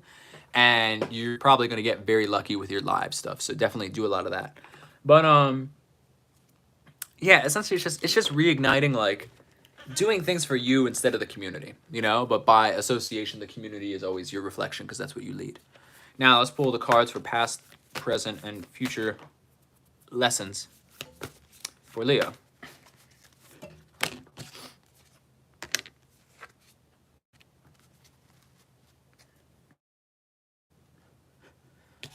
Okay, so You got the I remember card, which basically means you were like farting around in life, probably being distracted by trauma and pain, and then now you're like, oh yeah, I incarnated for a purpose. Let me stop being a dipshit. That's pretty much it. Now the next lesson is perspective, right? So it's like none of this matters. Zoom out, common ground. Yeah. So honestly, like beans for you specifically, like this is like once you get things consistent,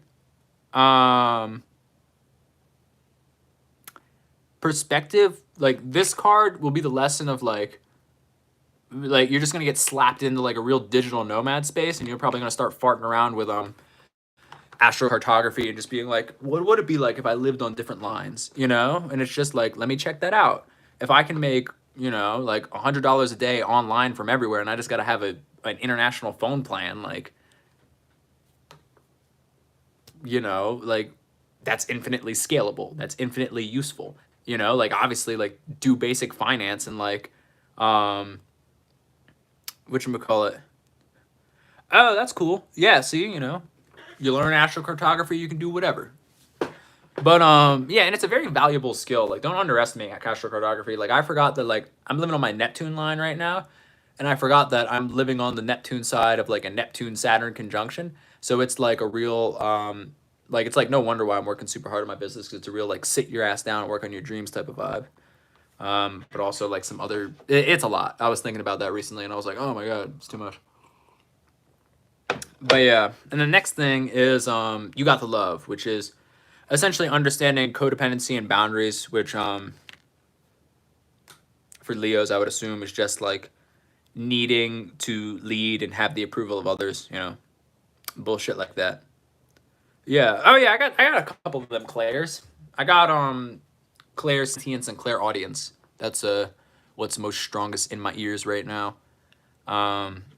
So yeah.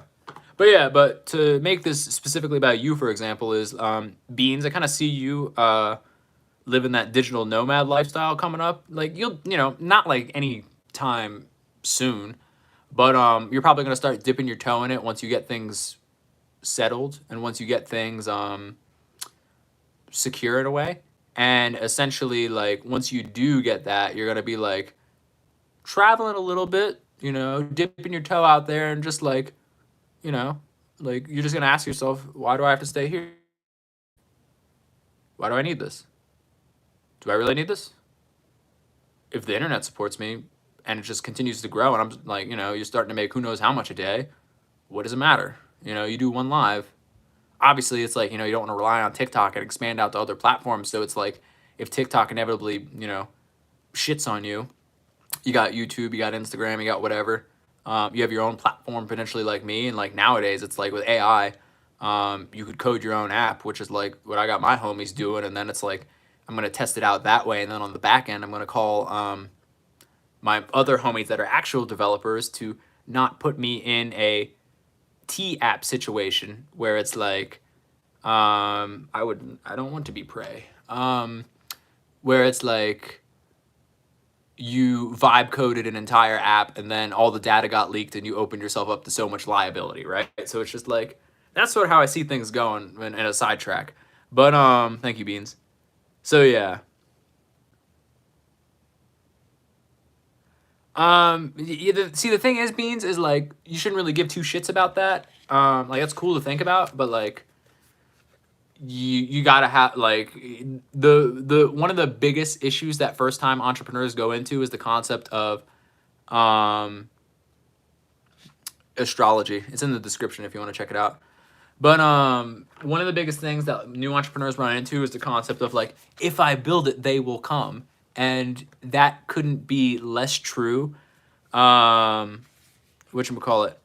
Oh, I'm well aware, but like if you want to put shit out quickly, like and test it in like do market testing, like you know, I don't see a bad thing about it. That's literally the whole like that's also why the CEO of Y Combinator left. I thought that was funny. But yeah, it's like you know, I see it as a good like little placeholder for market testing. And then it's like you better work real quick to like manage liability. But Anyways. Yeah, but I don't know. Enough about Leo. Let's go on to Virgo. I got distracted. Okay, so Virgo. Might need a new pen.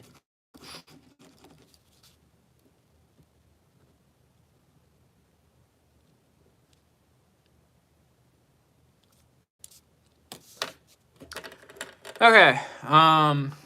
So yeah, so Virgo, essentially this is their season with the South Node here. It's like they're being asked to shed outdated versions of yourself. So it's like you got to release control, and this is about trusting your path. And even if it looks different than the one you planned years ago, shed it. Like that's the whole point of Virgo, you know?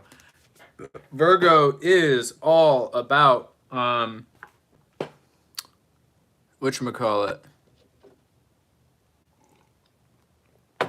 Virgo is all about like just the ebbing and shifting and the, you know, spreading of roots, right? Like that's what it is. It's that growth journey of adapting to your environment with your dream you have, right? So let's see what they got going on. How Virgo's got to adapt. Let's get the past, present, and future lessons for Virgo season.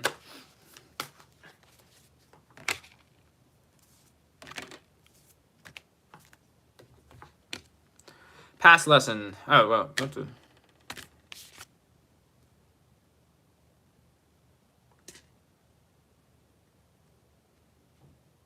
You saw me shuffle the cards, right?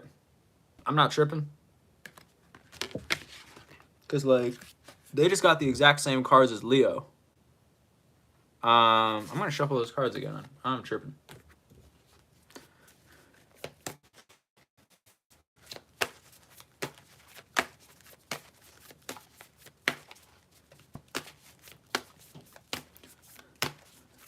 Past, present, and future lessons for Virgo.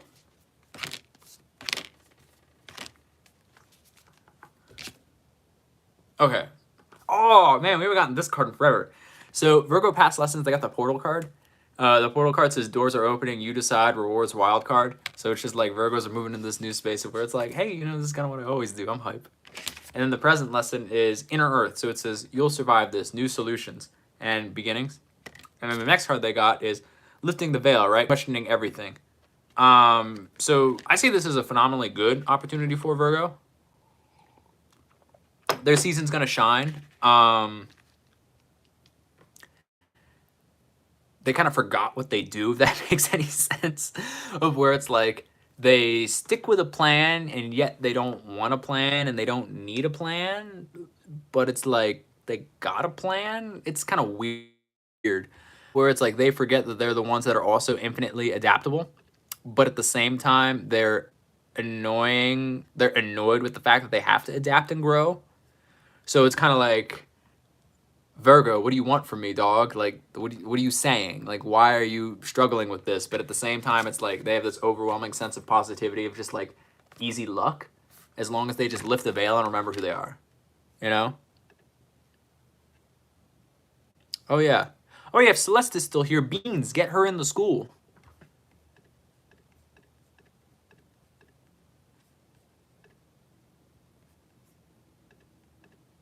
But yeah, so Virgo has some like good stuff going on. They just gotta like, whatchamacallit.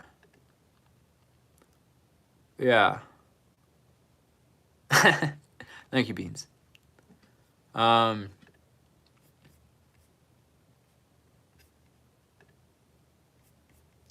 yeah, I don't know. Virgo, it's pretty simple. It's just like they be forgetting that like,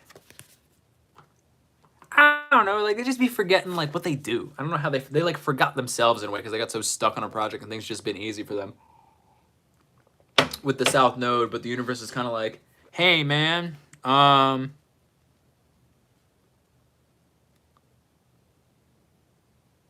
cut in on their territory. I'm better than them. Whatchamacallit. But yeah, so anyways, Virgos is just they're learning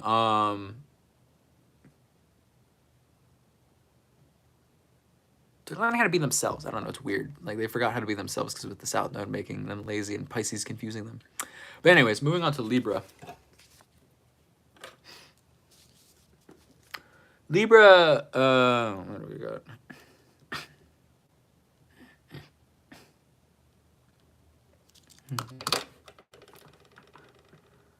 Yeah. Eh. So Libra, um, we just did Leo. Leo is at timestamp 1 hour and 24 minutes. So go back to that.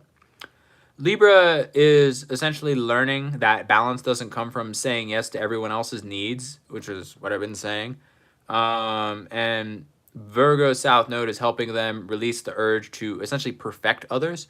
So it's kind of like Cancer, where Libra and Cancer and the cardinal signs are sort of doing the same thing of protecting their boundaries. So it's like Aries is identifying with self. Cancer is learning how to not just give everybody emotional support. And then Libra is learning how to let it all work out for other people, you know? So essentially, it is like the urge to perfect is just being released. And let's pull cards on how Libra is being a jive turkey. Libra, past, present, and future lessons for Virgo season 2025.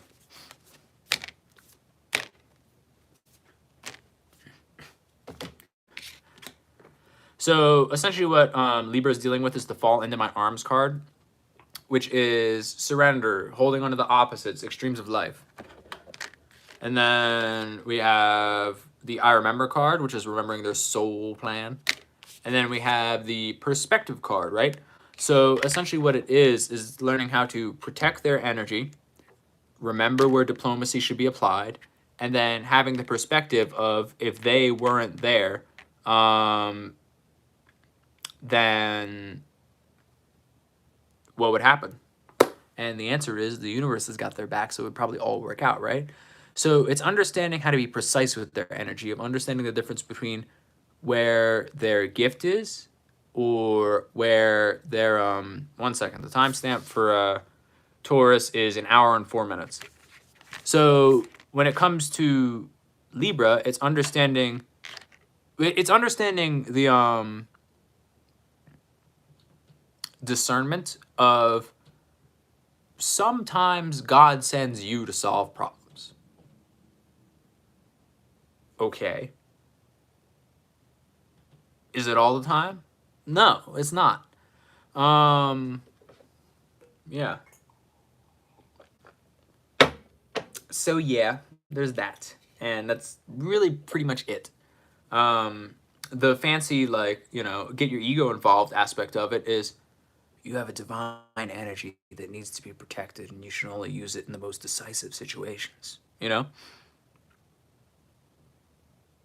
But yeah, the other thing is, hey, dickhead, you are not sent to solve everybody's problems, and that is a vampiric tendency that you should avoid.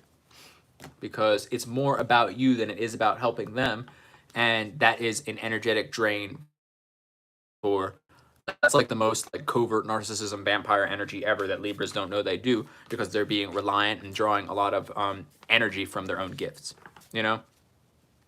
Moving on to Scorpio.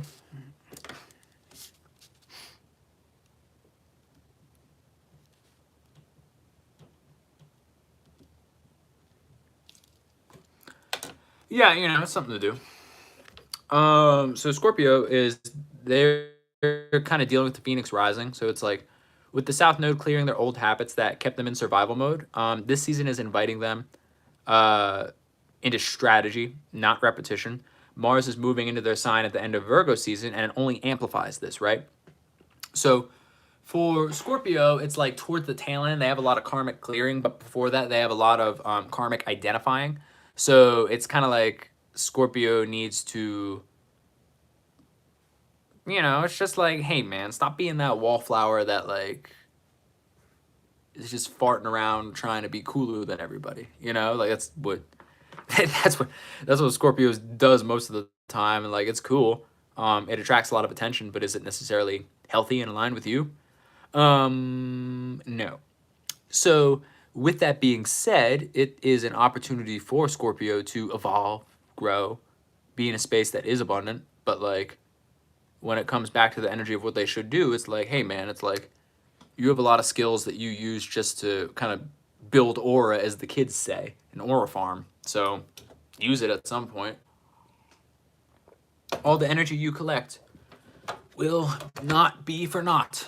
Now let's pull the cards. So, past, present, and future lessons for Scorpio risings and partial moons and ascendants for extra flair and a cherry on top of the story that should just be mostly focused on the reading from your rising sign.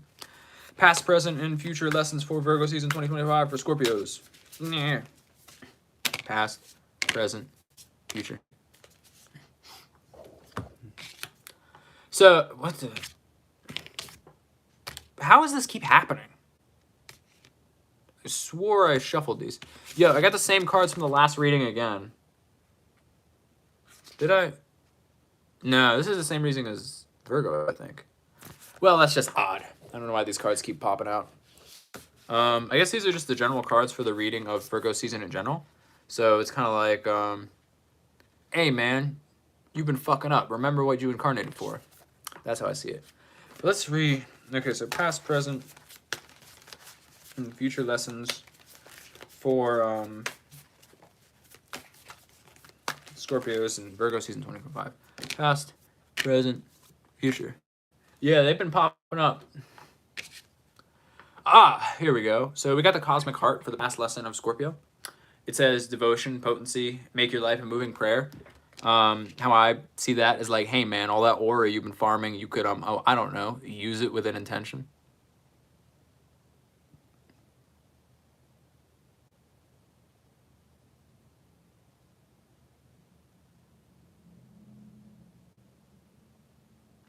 Intention, man. Many people lack it. Now the next card is Whale and the Orca Elders, right? So I always see this as it's kind of like a mentorship card. So it's like Scorpio, you have a lot of study, you have a lot of information, you have a lot of... one second, I gotta sneeze.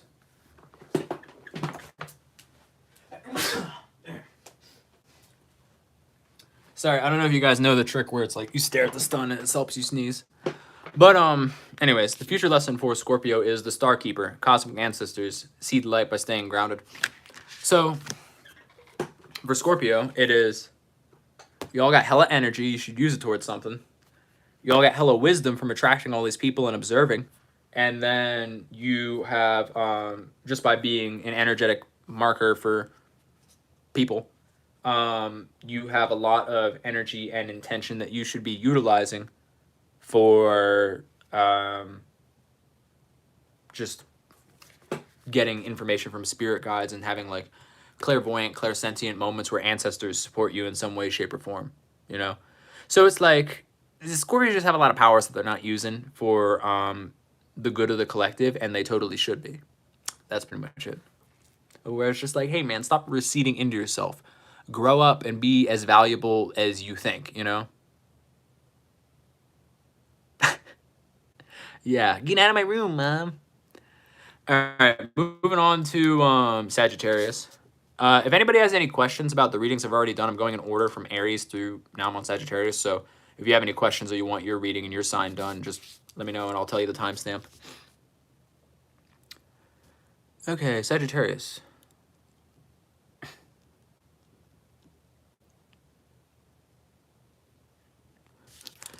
So Sagittarius is essentially dealing with a higher version of themselves. So Virgo season is pulling them back into practical details of your dreams. The South Node clears out old beliefs about what success should look like. And Regulus is helping them move on with integrity. What I've been saying about Sagittarius is they are really annoying with their gift of optimism that typically gets them to ascribe meaning and higher reasoning to situations that just don't need it, right? So it's just like someone cut the grass in the springtime for the first time and it takes you back to a memory and you get inspired to go travel, and then before you book your flight you get distracted by something else, right? And it's just that like over optimistic thing. And the lesson for Sagittarius that I said for the new moon was essentially being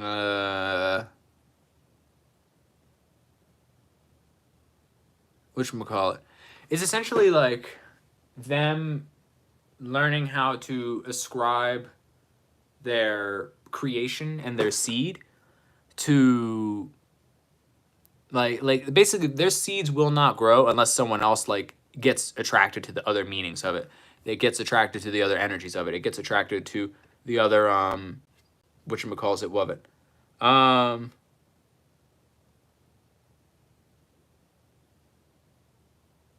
What the hell? That's a random ass question.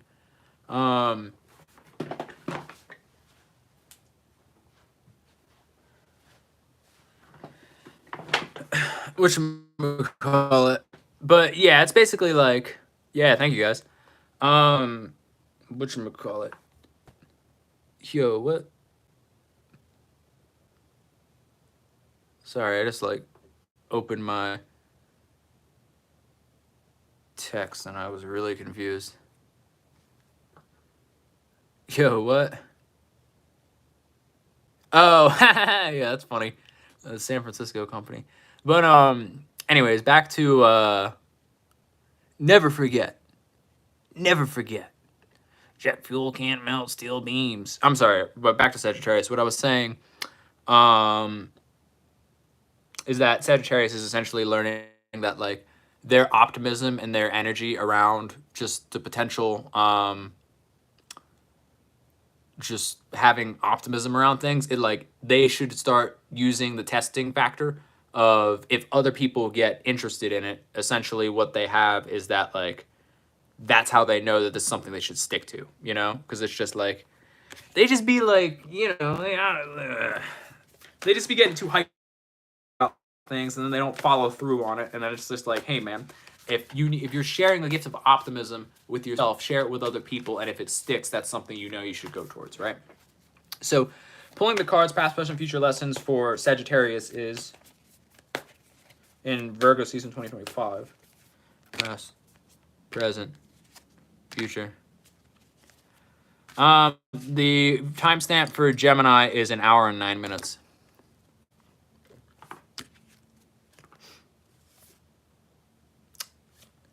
Oh, wait, right, wrong way. So past lesson is the fall into my arms card where it says surrender, holding on to opposite extremes of life. And it's basically saying you're not giving up on any optimism or feelings that you're missing. Essentially what it is an opportunity for, whatchamacallit, and Dalton. There you go, 1 hour and 9 minutes.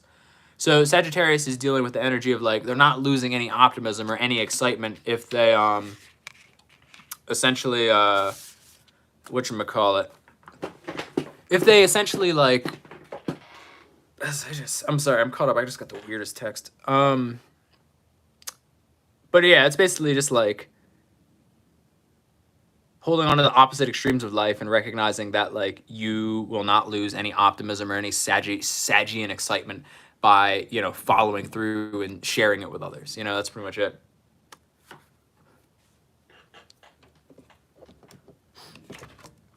So the next thing they got is that you got the love, right? So essentially what it's saying is codependency, boundaries. You are the one who cultivates and sustains the optimism and excitement of life that you're looking for, you know? You set the boundaries on it, you set the goals, keep it going. And then the next thing they got is deep cellular healing, right? Where it's Arcturus energy, physical and emotional healing.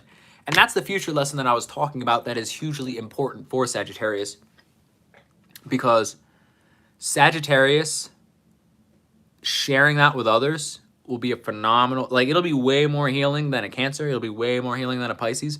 And giving people that childhood optimism and excitement will be huge. So do it. That's pretty much it. But yeah, that's Sag for you.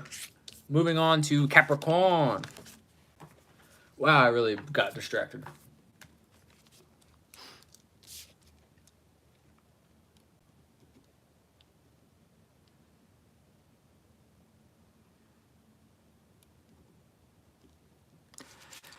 All right, Slappy Cappy. So they're getting a restructuring card. Virgo season is showing them that old work patterns don't fit anymore. You're asked to refine, not overbuild. Saturn retrograding into Pisces will highlight where discipline is turned into rigidity. So, like, how I see this for Capricorn is like, they have to adapt their philosophies. They're stuck on old, outdated philosophies. They're stuck on old, outdated ideologies. They're stuck on old, outdated opportunities to do X, Y, Z, you know? And it's, whatchamacallit. So, here, let me just do this real quick, because I have a little thing that I kind of feel called to do. And, yeah.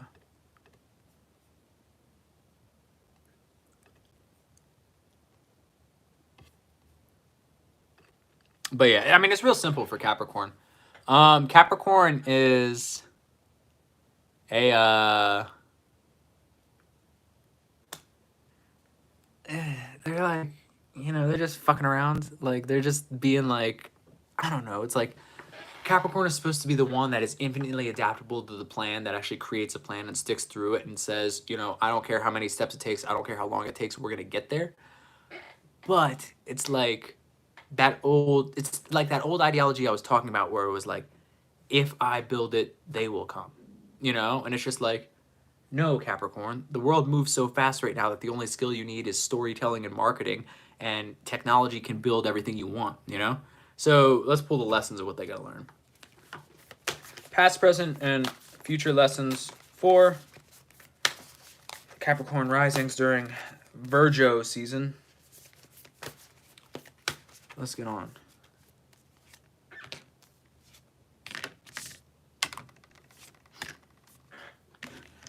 So, they got the Courageous Peony card.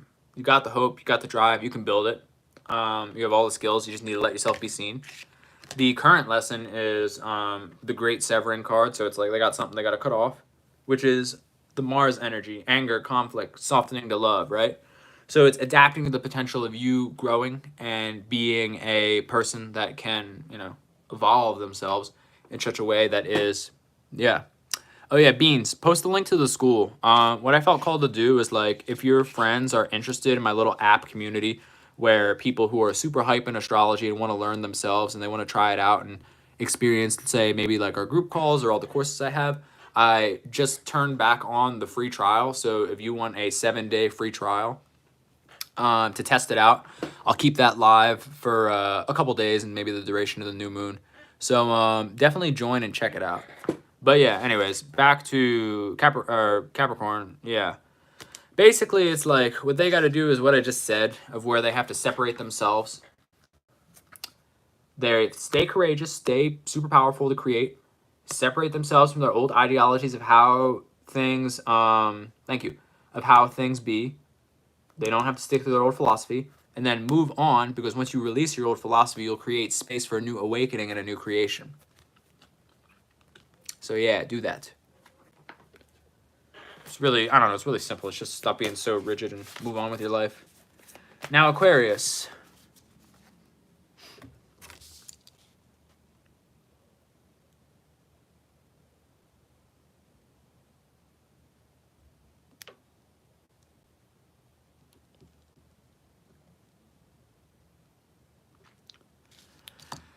Okay, so Aquarius, right? So we're dealing with innovation through reflection. Virgo on the South Node is showing you that not every detail has to be perfect before launch.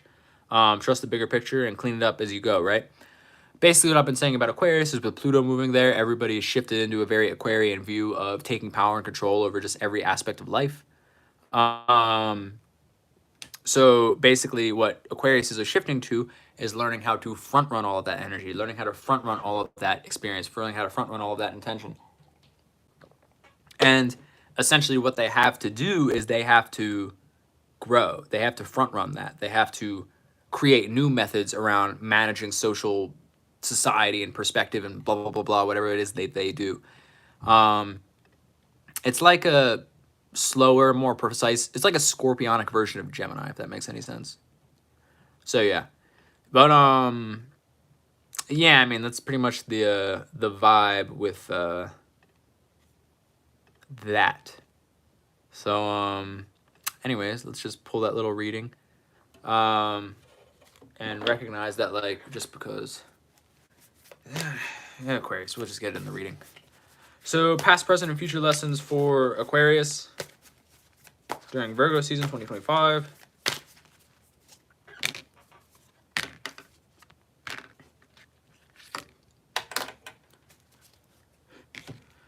So, okay. So, relax. Since everybody is on your wave, doesn't mean you don't master it. You've had more time with it and energy with it than anybody else. Their present lesson is they got the love. Just relax. Relax. You'll handle it. Don't worry. And then also Inner Earth, which is you'll survive this. New solutions and new beginnings, which is what I said for Aquarius, which is y'all are the masters that Pluto has pushed everybody into, right? Like, y'all have mastered social media. Y'all have mastered social dynamics. Y'all have mastered social perspectives. And just because everybody's on it doesn't mean that you don't have control over it anymore. It just means you can't be lazy and you got to level up. Like, that's what it means, right? So relax. You'll be okay. Take a breath. Just do what you've always done and master it. You guys have the gift. Keep it going.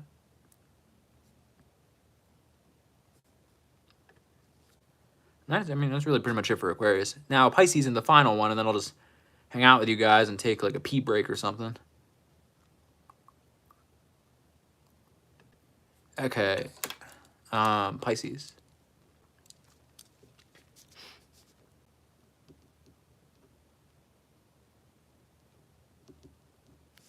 Okay. Pisces is dealing with divine release. For them, this is very relationship-based. The lunar eclipse is going to be huge for them since it is in their 7th house. And you're letting go of old emotional patterns, illusions, and Virgo season is creating balance for your dreams through practical steps and relationships that is actually abundant and useful to you. So with that being said, it's an opportunity for them to grow. It's an opportunity for them to expand. It's an opportunity for them to set more boundaries behind their divine work and what they truly want to work towards and make happen, right? So it's really good for them. Like I said, they're letting old emotional patterns be released and actually move on. And yeah, I don't know, let's chill. Let's pull the card, see what else they say. That card flung out.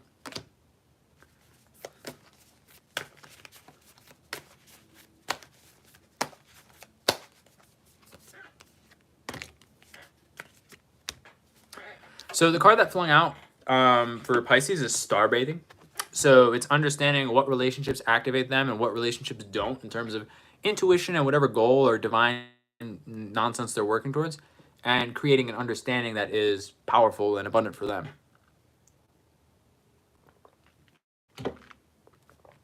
So yeah, that's pretty much that.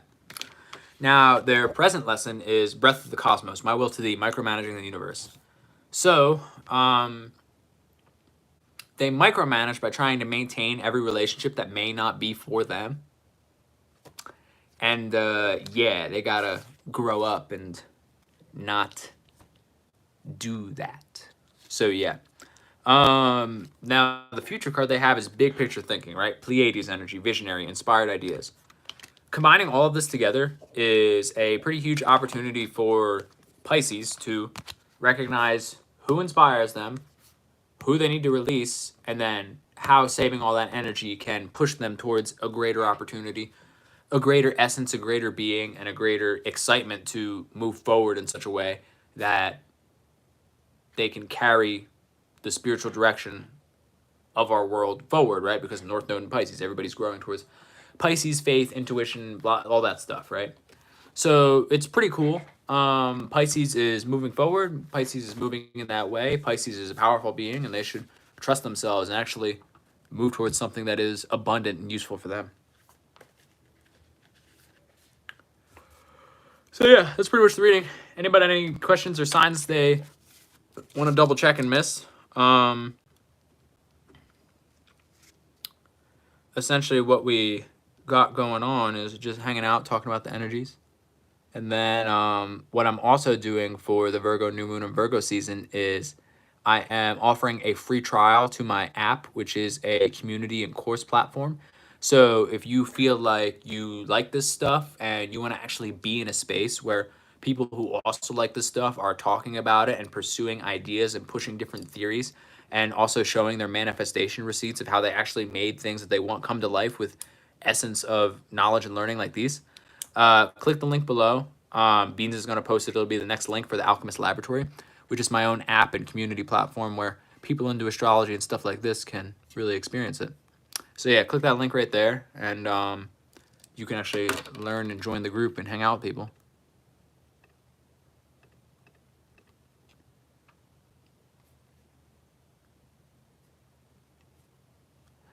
All right, I'm gonna take a little break. I gotta pee.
All right, I'm back.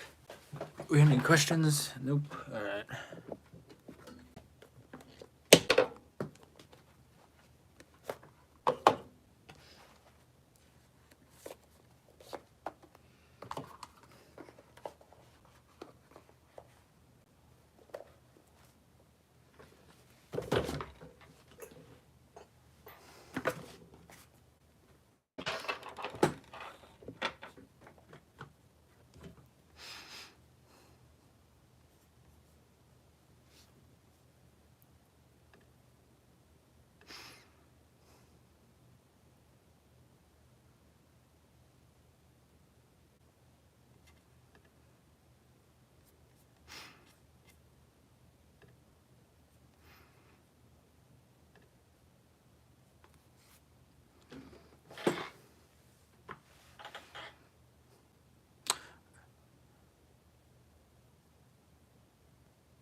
What do you mean?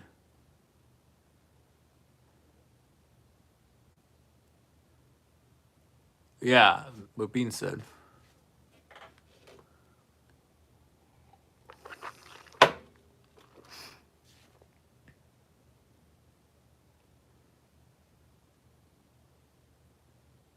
No.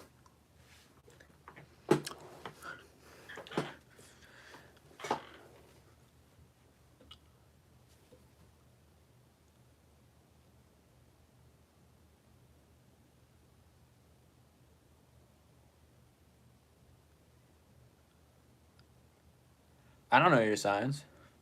But yeah, probably.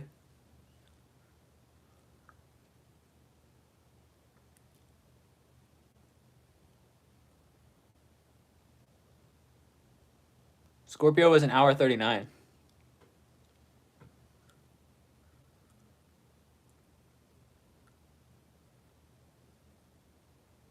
Yep. But yeah, anybody any questions? If not, I'm gonna get back to it.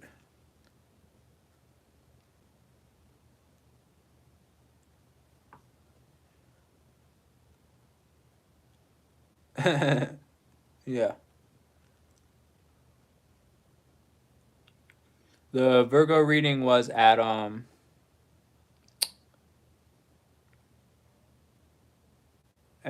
30.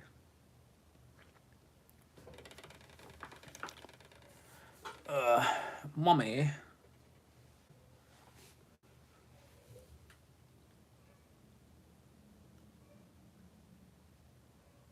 There you go.